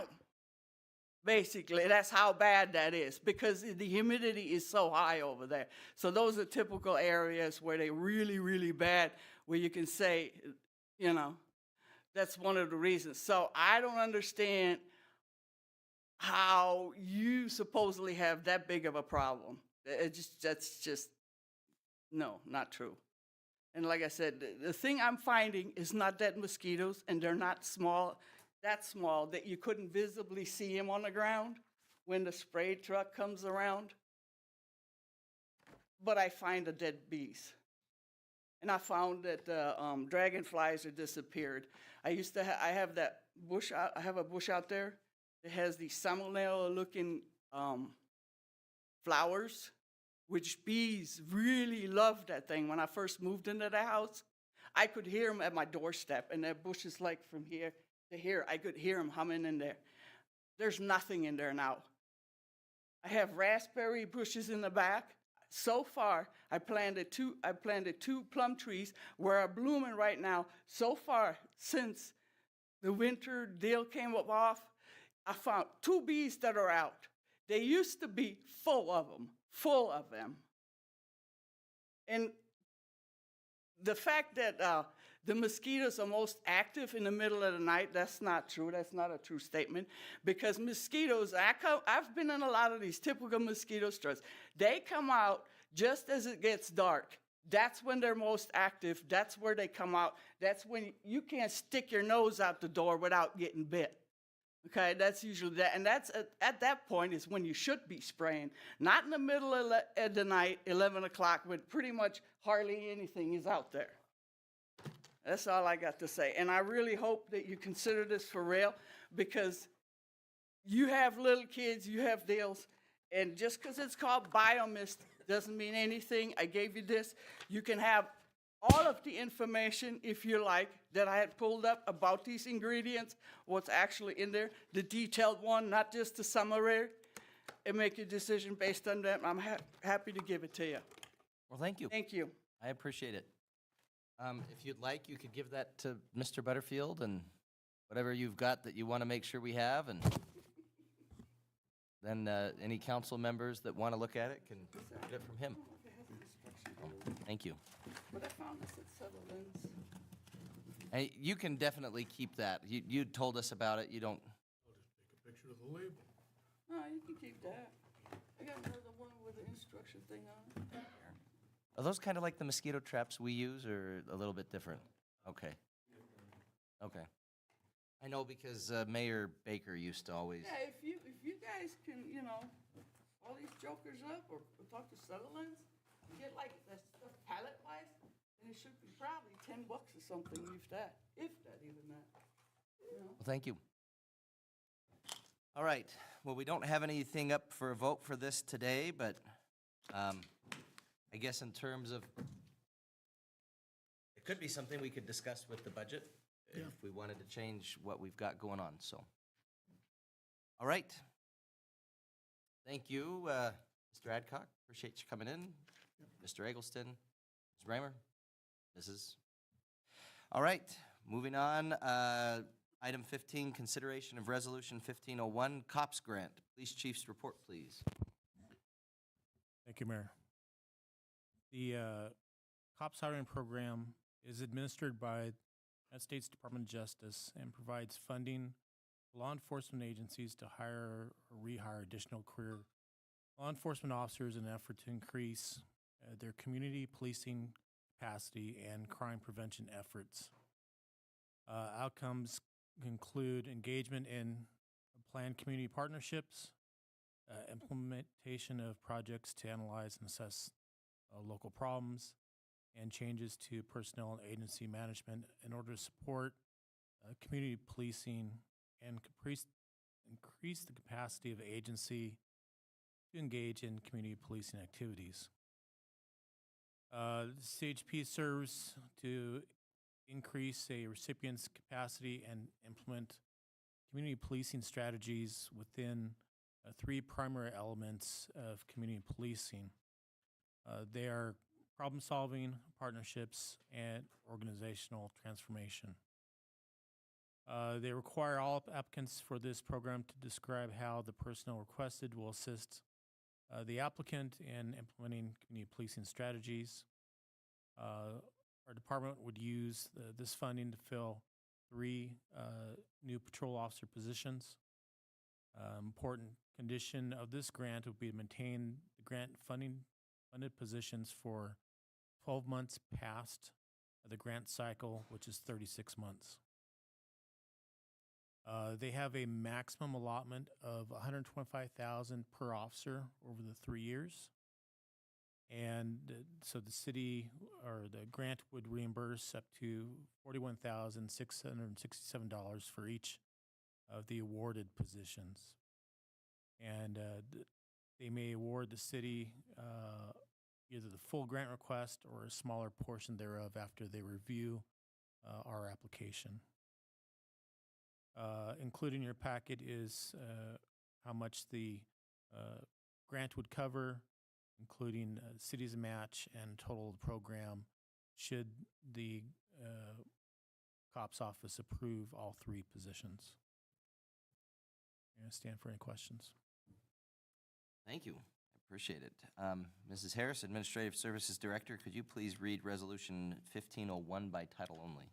Yes, Your Honor. Resolution number 1501, a resolution of the governing body of the City of Riverton supporting the application of fiscal year 2024 COPS hiring program from the Office of Community-Oriented Policing Services of the United States Department of Justice. Thank you. I'd entertain a motion to adopt Resolution Number 1501, authorizing the Police Department to apply for the COPS hiring program, CHP, for the hiring of additional sworn officers to serve in special assignments as outlined in the grant application. So moved. Second. Councilman Bailey with the motion, Councilwoman Cox with the second. Discussion. I think it's great. Yeah, it's awesome. Good find. I think so too. And it looks like basically it'd be something around a 50% match because of benefits in addition to the salary. It would be covering about 15% of, Correct. 50%, not 15, 50. Yeah. That's great. And then the idea would be that they'd want to have that continue for at least a year, any individuals that would be hired under it. And then naturally, if you've got a position, you'd want to be able to fill it. Absolutely. Well, I appreciate you going out and looking for these opportunities, Chief. Thank you. Any other questions or comments? All right. All in favor, say aye. Aye. I vote aye. Any opposed, say nay. Motion passes. Thank you. Airport Engineering Consultant. Thank you, Chief. Public Works Director's report, please. Thank you, Your Honor. Before you tonight is a result of a selection process the city undertook to replace our engineer, or actually have another 5-year contract with an engineering firm. We've been under contract with J'Aviation, which is now Wolpert, since May 7th, 2019. Their 5-year period is set to expire. On April 6th, 2024, we began advertising for statements of qualifications from engineering firms that are pre-approved by the Wyoming Department of Transportation. Each one of those firms was emailed and advised of the proposed letting of this contract period. We received the statements of qualifications until May 1st. The following firms submitted statements. It was Ardura Group Incorporated, HDR Engineering Incorporated, Morrison Merrily, and then Wolpert Engineering, which, as I said, was formerly J'Aviation. Staff reached out and selected 4 other people besides myself to serve on that selection committee. Once we received those applications, the individuals were provided the packets plus an evaluation sheet, and individually ranked those people and then returned them the following Monday. As pointed out to me earlier today, actually yesterday, the consultant selection form that I provided you as the council, in the description of what was being evaluated, I should not cut and paste on Friday afternoon. I put the wrong information in there. However, the individuals that served on the selection committee actually received what they were supposed to evaluate on, which is in the sheet I sent out today. And we also, inside the request, there was a ranking score matrix we didn't use. We ended up using a average from 0 to 10, and subsequently have gone back and added or figured that matrix score in as well, come up with an average. I apologize for this form being a little obnoxious to look at. But ultimately, our scores at the end of the day put Ardura on top. And we are looking for guidance now from the City Council to either begin negotiations with Ardura, if you choose to have us do that. You can direct us to perform interviews of the top-rated firms, gain additional information, or you can recommend another firm with whom to enter negotiations. I would stand for any questions you might have. Your Honor. Thank you. Yes, Mr. Bailey. When you rated these firms, what kind of a spread was there in the rating? I mean, was it really close or way spread out, or?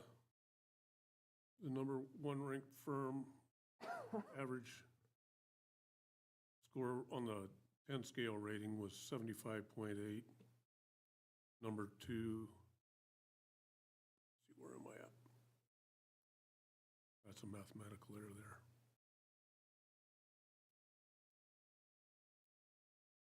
Where my math off?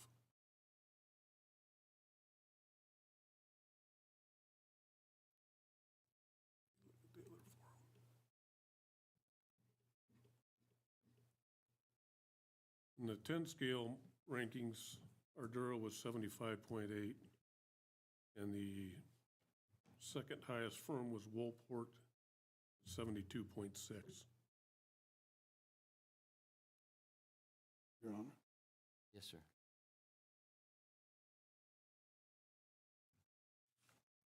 Go ahead. I'm sorry, Councilman Larson, I was looking at this and I had said yes, sir, and I thought I'd communicated. What experience have we found with Ardura? I know they came highly recommended. Uh, All of the firms are highly recommended, though. Yes, that's true. Who are currently using them presently in the Intermountain West or similar applications that we have? I'd have to pull the actual rankings sheet to get the list of airports they've worked on. I do have an office up in Cody. They're based out of Bozeman. Last time we did this 5 years ago, J-Aviation was not chosen, but through looking at the various companies, it appeared that J-Aviation was better and they lacked experience, the other groups. So that's what I'm asking as Ardura, what type of experience have they had with sizes of airports our size? I can tell you, I'm just looking at their website right now, because when you asked that, I was like, I wonder what's available online. It says, in terms of aviation, Salt Lake City International Airport, that's bigger, I mean, it's not our size. Building demolition and ramp reconstruction, Spokane International Airport, Fort Lauderdale, Hollywood.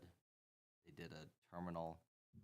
Cedar City Regional Airport Master Plan, Hot Springs County Airport, airport relocation. That's right, their airport is moved. Good-looking airport, too. So it looks like they've worked with Hot Springs. Your Honor, Some in Wyoming. can I make a comment? I was on that selection committee as well.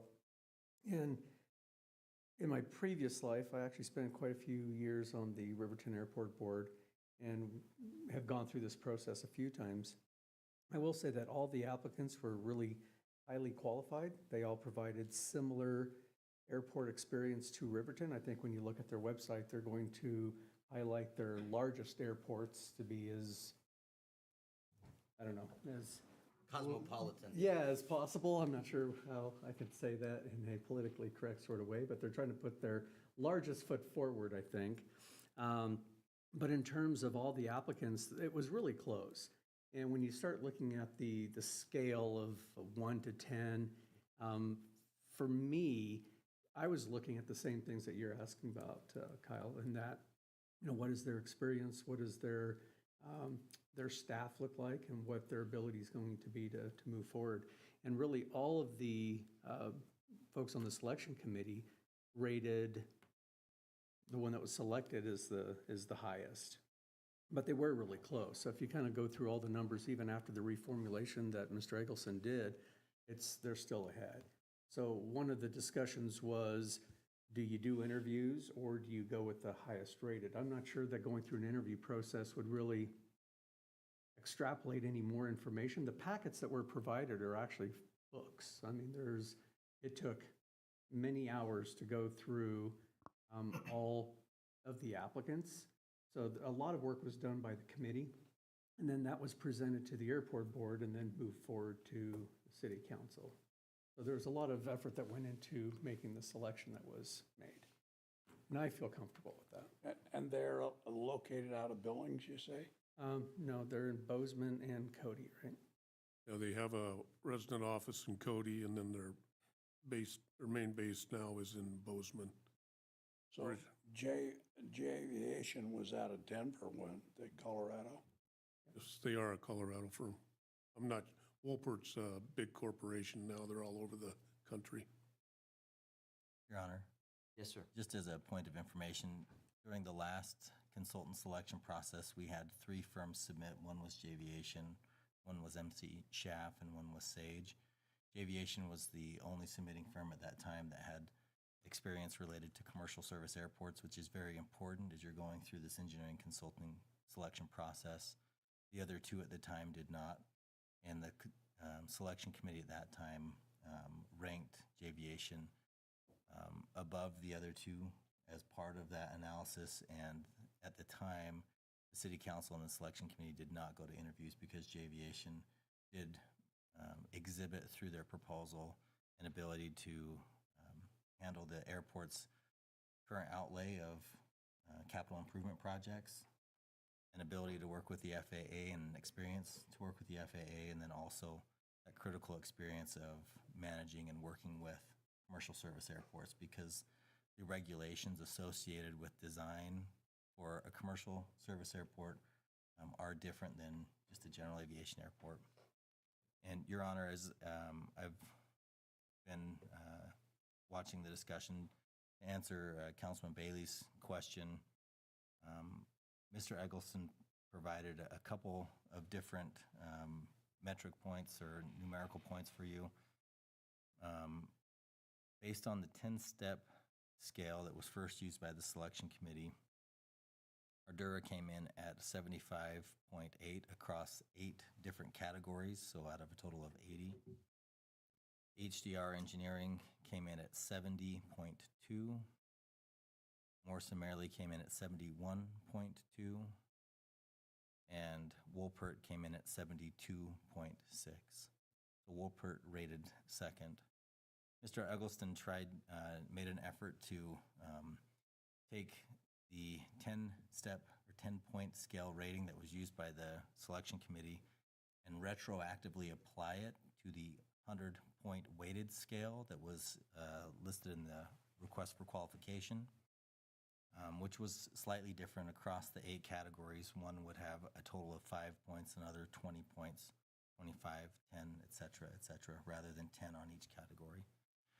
Utilizing that scale and by simply applying a percentage against that scale of what the current 10-step rating was against the weighted rating, the following results were produced. For Ardura, 94.5 out of 100.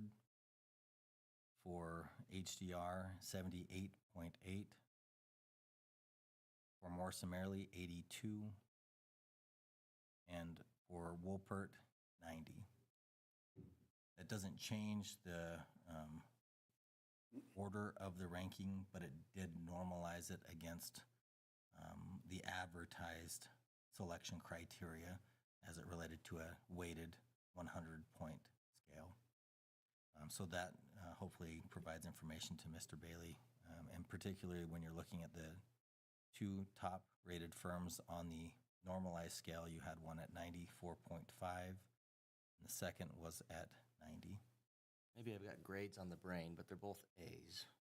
Yeah. And they're both really good. Actually, all the firms are. And the reason I ask was I know I got involved in some of the engineering selection processes before too. And I mean, the one that I recall, I mean, we had 3 firms that were within a point of each other. And I think if it was that close, then it would be reasonable to do interviews. I think, given the numbers that you've given us, I think that Ardura is, the head and shoulders above the rest, and I think Move on. we can move on. And Well, Yeah. Amy, too, I would move that we approve the ADURA as the airport engineering firm. consultant I'll contract. second that, Your Honor. All right, we have a motion by Councilman Bailey, second by Councilman Toronto. Does that motion work? Is that clear enough? Mrs. Harris? All right, any other discussion? Your Honor, Yes, sir. just for a point of order, could you please repeat the motion? Just for my own benefit. I would move that that we approve ADURA as the engineering firm consultant for the Central Wyoming Regional Airport. Would you also like That to cover have what we need? staff directed to negotiate a contract Okay. for the services? Yes. Your Honor, the reason I asked that question is pursuant to the FAA guidelines, we are following qualification-based selection, which means the firm is selected solely based on qualification first. We then enter negotiations with the top selected firm or highest qualified firm as determined by the governing body. However, if during that negotiation process we cannot come to a contract that is amenable to both sides, we would then go to the next rated firm.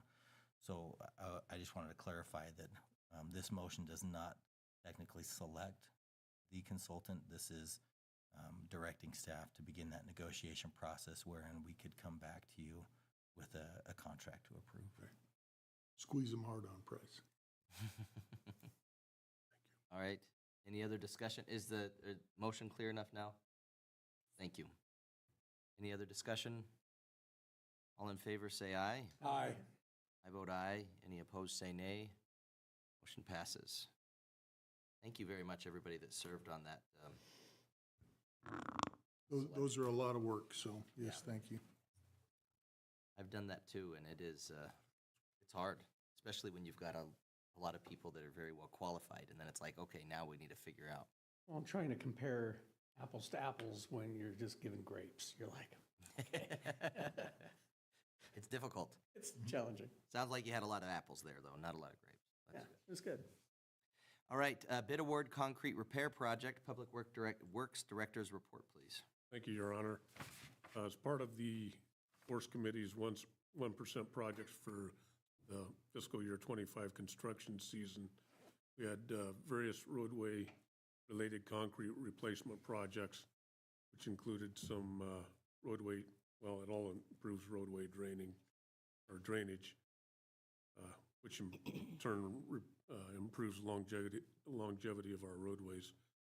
We've got some curb and gutter, alley approaches, valley gutters, water valve collars, manhole collars, and some curb return fillets, along with some sidewalk approaches with ADA truncated domes, which we have to add now if we modify the curb lines. We put out the bids for Wyoming statute in April of this year. We had one bid opening, or one bidder, which was on May 8th. It was Jerry Bornhoff Construction. His original bid amount was $500,524.90. As he was the only bidder, we were able to go back and negotiate with him as to price. And based on that, we learned that his original bid price was based on his availability at that time, plus higher prices he would have to pay to subcontractors on another project he was potentially going to get. That issue doesn't exist anymore, and he went ahead and trimmed his price to the bid amount of $343,871, which is a 45.5% reduction. We currently have budgeted money for this project in FY25 and would seek approval from the council to move forward with a bid award on this project. Thank you. I'd entertain a motion to approve the Fix Our Road Citizens Committee 2024 Pavement Preservation Project in the amount of $343,871 to Jerry Bornhoff Construction of Riverton, Wyoming. So moved. Second. Councilwoman Cox with the motion, Councilman Bailey with the second. Any discussion? Thank you for your hard work on that. It was a team effort. Thank you. Good. All right, all in favor say aye. Aye. Aye. I vote aye. All opposed say nay. Motion passes. Rise and Shine Airport Cafe lease amendment. Public Works Director's report, please. Thank you, Your Honor and Council. Before you tonight is the amendment number 1 to the current lease for Rise and Shine Airport Cafe. They established the fact that they needed to have some internet up there. And our previous contracts that we have in place set out some parameters to make that happen. What this amendment does is provide them with internet service for a service of $40 per month or $480 annually, which is the same rate that we charge other vendors up there. And we just seek approval on the amendment. Thank you. I entertain a motion to approve amendment number 1 to the current lease agreement with Rise and Shine Airport Cafe between the city and the So moved. cafe. Second. All right, motion by Councilman Peranto, second by Councilwoman Cox. Discussion? All in favor say aye. Aye. I vote aye. Any opposed say nay. Motion passes. EDGE funding agreements. Administrative Services Director's report, please. Thank you, Your Honor. The City Council considered recommendations from EDGE for applications received between March 1st to March 31st, 2024. At the May 7th council meeting, the council approved funding to 7 entities based on the recommendations of the EDGE Committee. The approved recipients included 307 Lawn Care, LLC, Child Development Services of Fremont County, Epic Salon Spa, LLC, Pinnacle Day Center, Rendezvous City Beef Roundup, LLC, Rise and Shine Airport Cafe, and Wyoming Transportation Services, LLC. Also in this group is the agreement for an 8th entity, JAVA, which was approved by the council in a previous round. There are contingencies in each one of these agreements requiring specific use of the funding, use of local suppliers where available, and timelines regarding the use of the fund, increase in jobs, and/or proof of a net gain of money into the community. Additionally, the contracts contain a repayment clause should the recipients not use the funds timely and as agreed. The City Council may choose whether or not to enter into the proposed draft agreements or make changes to their terms and conditions. The agreements represent the allocation of $328,605 from the city's Economic Development Fund. This fund is accounted completely separate from the city's general and enterprise funds, and there are sufficient funds in the account to meet the above referenced obligation. So I've got one staff report, and we'll just work through these to approve these as individual contracts, and I'd stand for any questions you would have. Thank you. All right, well, I figured we could just do these in the order that we have them here, and just take them one at a time. I'd entertain a motion to approve an agreement for use of economic development tax funds between the city of Riverton and JENA APODACA-JAVA. So moved. Second.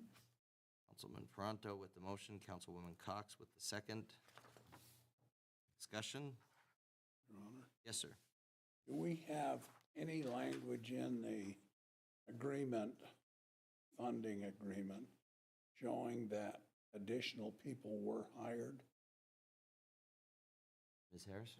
Yes, each of the agreements are attached to your packet, and it does reference the employment of additional parties, beginning with item number 5 on the agreements, which the entity is required to provide the city with the present number of employees on a full-time equivalent basis. And then the next section requires that they complete or employ a specific number of employees within 6 months of entering into the agreement, and they annually provide the number of full-time employees on July 1st of each year and otherwise when requested for 3 years. So for example, Councilman Larson, I'm looking at the one for Epic Salon.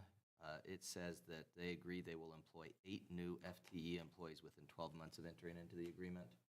I just was looking at the one for, let's see, the one we've got the vote on right now, which is JAVA, and I think it was 10 within 6 months or 12 months. And each of them are different. It's really has to do with, and that's partly why I was asking when we were in our meeting, is this something that you can do for many of them? Yeah, JAVA, it looks like they're saying 10 new FTE employees within 12 months. So yes. Mr. Butterfield, did you have anything to add to that? Your Honor, no, I appreciate your clarification. I was just going to state that those numbers are based off of the application that was provided by each entity, and so we felt that it was important to hold them to what they proposed to the council. I'm looking at Pinnacle Day Center, for example, and it says they'd employ 3 new FTE employees within 6 months. I think the 6 months and 12 months was really what was being told by them that they can do within that time frame. And also, I think probably businesses that were in existence or businesses that were just starting or relocating or that kind of thing.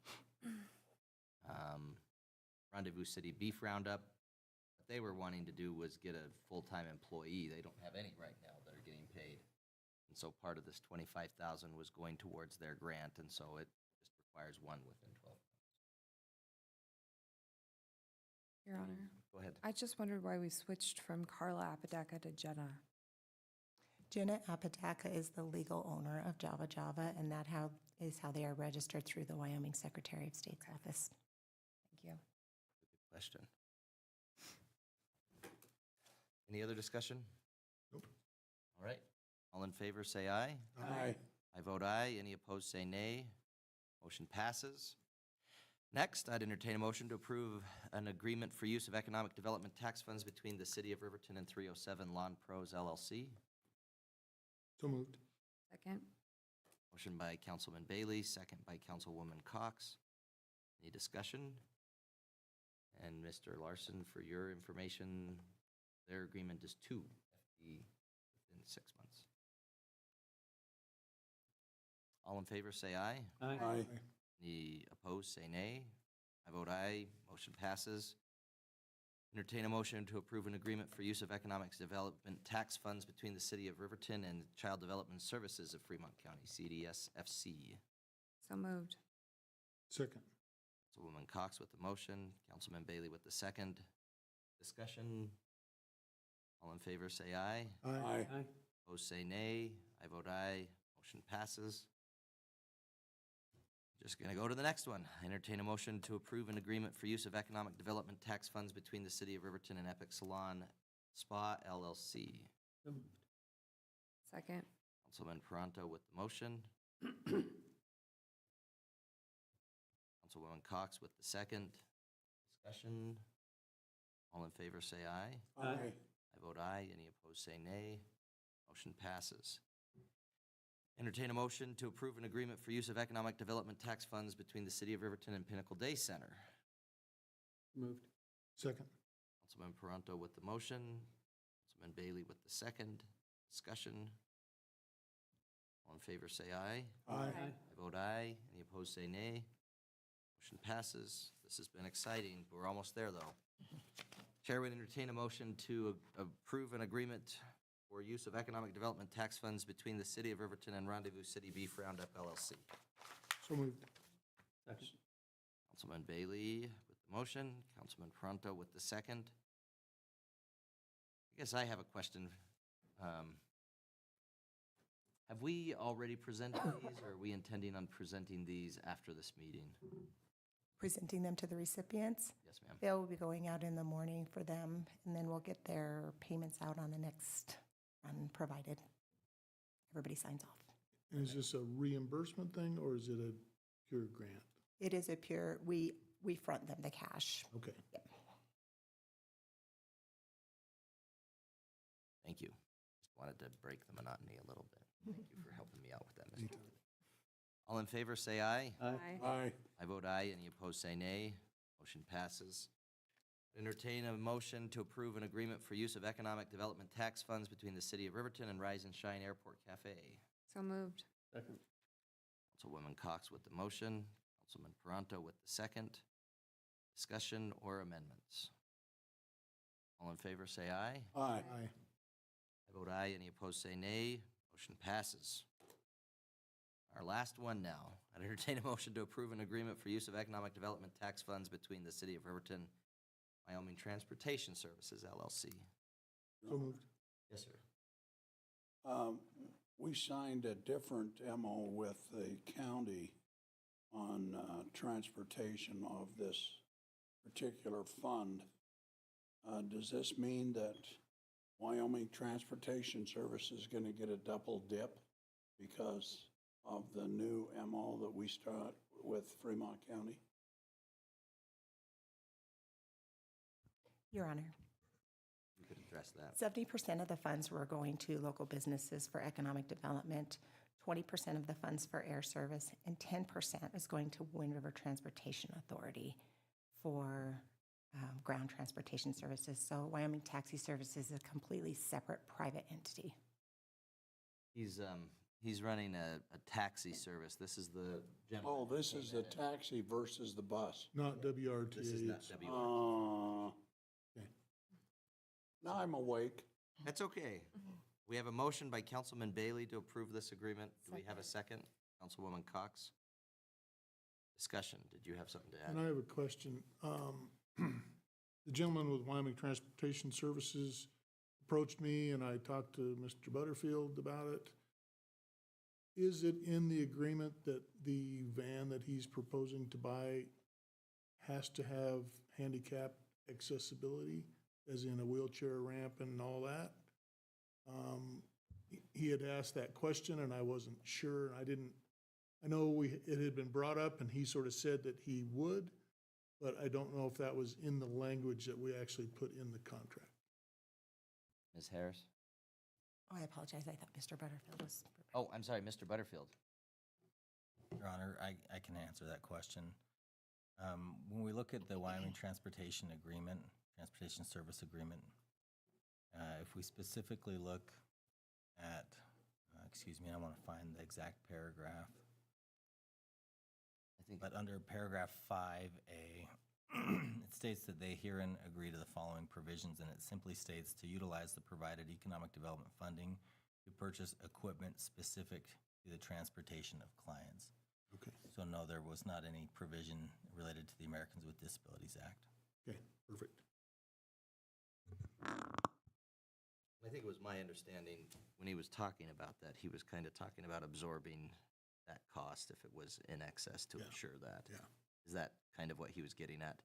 Yeah, and he had started looking for vehicles and found out that you don't just find a used handicap van sitting around on every street corner like you would maybe any other used vehicle. So Oh, he's they're having some challenges.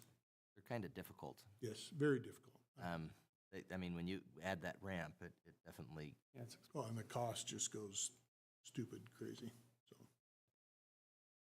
all right, any other discussion or questions, amendments, concerns? All in favor, say aye. Aye. And I vote aye. Any opposed, say nay. Motion passes. All right, last item on our agenda is the fiscal health report. Administrative, I've been talking too much. Administrative Services Director, if you could please provide us the quarterly fiscal health report. You know what this means when we come to the fiscal health report is that I'm the last thing between you and the closure of this meeting tonight. We should start. So in summary, Summary. So I'll try to keep it brief. I think we're all aware, having gone through the adoption of the fiscal year 2024 budget and the first 2 quarters of the year, that our total budget was $39 million this last year. And there's 12 funds in our budgets, including the enterprise and fiduciary funds and 31 divisions within the departments. I'm going to go straight to the general fund. And just for the viewing audience, I have posted this fiscal health report out on our website under the finance department's page. So anybody's welcome to go out there and view that at any time. The total budget for our general fund, and again, the general fund is tax-supported activities of the city. Our primary revenue we receive in this fund is sales and use tax. We get mineral royalties, severance taxes, property taxes, and licenses and fees and franchise fees, the like, that make up this general fund. At the close of the quarter, the general fund reflected a positive balance of $1.5 million compared to last quarter, which we were $514,000 to the good. The sales and use tax revenues at the close of the third quarter were trending $279,000 above our projections at the close of March. I know that when Mr. Butterfield presented his budget presentation last week, he said we increased our projections next year to become more in line with what we think that we should be receiving. So hopefully we're a little closer next year, but this isn't a bad side of the budget to be off on. So another item that you'll notice on the revenue front is that we're trending at 302% above the budgeted miscellaneous revenue, and that's primarily due to the city's participation in the opioid settlement. We budgeted $86,000 this year in expenses for that, and for next year's budget, we budgeted $110,000, which is the money that we've received so far towards that settlement. On the expenditure side of the budget, all of the operating costs were below 75%. We're 3/4 of the way through the fiscal year, and we're all beneath our spending at this point. And our supervisors should be commended for working within their established budgets and below their established budgets. And then lastly, you'll notice the capital outlay budget is only at 20%. So that's where you see that $1.5 million. We projected a $3.3 million budget for capital projects this year. And some of these funds will be spent late spring. I know we've got the Webwood Road project and the Willow Creek TAP grant project that'll be coming out. But some of these are going to be carried into next fiscal year's budget as well. And we have budgeted that money as cash carryover for these projects, along with the grant revenue that we'll be receiving from those. So then I'm going to move on to the water fund. The airport fund. The total budget for the airport fund is slightly in excess of $9.9 million. The airport fund closed the quarter with a deficit balance of minus $41,000 in expenditures over our revenues. I don't know if you remember last quarter when I reported, but we were $3.3 million in the hole. So we've made strides. This is a result of grant reimbursements, mainly on the taxiway rehabilitation project, which is significantly complete at this point. That project was funded with federal entitlement grants, a federal supplementary discretionary grant, and a state grant. Overall, $6.3 million has been spent towards this project in 3 years. What's important to know, again, is that the federal government subsidizes 93.75%, and the state provides 3.75% funding, leaving a remainder of 2.5% at the responsibility of the city, which is very low when you're dealing with multi-million-dollar projects. The airport budget did include a transfer of cash for $517,000 to support operations. Right now, we're $41,000, so negative. So we're doing quite well for the airport fund. Moving on to the water fund. The water fund is a $4.75 million budget. The fund closed the quarter with a negative $193,000 in expenditures over revenues, compared to a positive balance that we had last quarter of $76,000. There were nearly $250,000 in expenses related to the water meter replacement project. And this is in both the water and the sewer fund, so I'll report the same thing for both of those funds. We were waiting on grant funding and did receive them this quarter. So that should balance us out towards the end of the year. With the exception of debt service, all of our operational cost centers in the water fund closed at 75% or below. Debt service is at 100%. We pay those loan payments once a year, and we pay them up front early. So there were only 4 projects related to capital this year, which was the water meter replacement project. We also had the water bulk fill station improvement project on Adams Street, which is now substantially complete as well. There was some fire hydrant and valve repair improvements, and then also a vehicle replacement scheduled for the water fund. So while it looks negative at this point, we know that we've got the money in the bank now. It just crossed lines. The next fund that we have is the wastewater fund. The annual budget for that is $4.6 million. We did close that one with a negative balance, a deficit of $159,000, compared to second quarter, where we closed with a positive balance of $87,000 in revenues over expenditures. Again, it's the 50/50 water meter replacement project, $250,000 of expenses, and we received grant reimbursements for that already in the fourth quarter. I watch those very closely. Every time we do a check run, I'm running a grant reimbursement through, so we're getting that money turned around as quickly as possible. The budget was approved for a cash transfer of $672,000 for capital projects, including the water meter replacement project as well. The next fund is the sanitation fund. It's a little bit smaller, $3.87 million, and that closed with a deficit balance of $63,000 compared to negative $206,000 in the prior period. We received a sanitation truck early in the year. They run $250,000. We paid for it up front, and we're earning the revenues back to help pay for that. We don't have any grants in the sanitation fund at all. It's pretty self-sufficient and supporting. The council did approve this budget with a transfer of $944,000, and major planned purchases included a hook truck, replacements of the garbage dumpsters, there were yard containers, and again, a new sanitation truck. And then the last fund to report on is the Air Service Fund, which is primarily funded by 0.5% economic development tax. We also did approve a transfer of $600,000 that we had in our existing cash to help cover air service this year. At the close of the quarter, the budget reflects a positive balance in revenues over expenditures of $252,000 compared to $98,000 in the last quarter.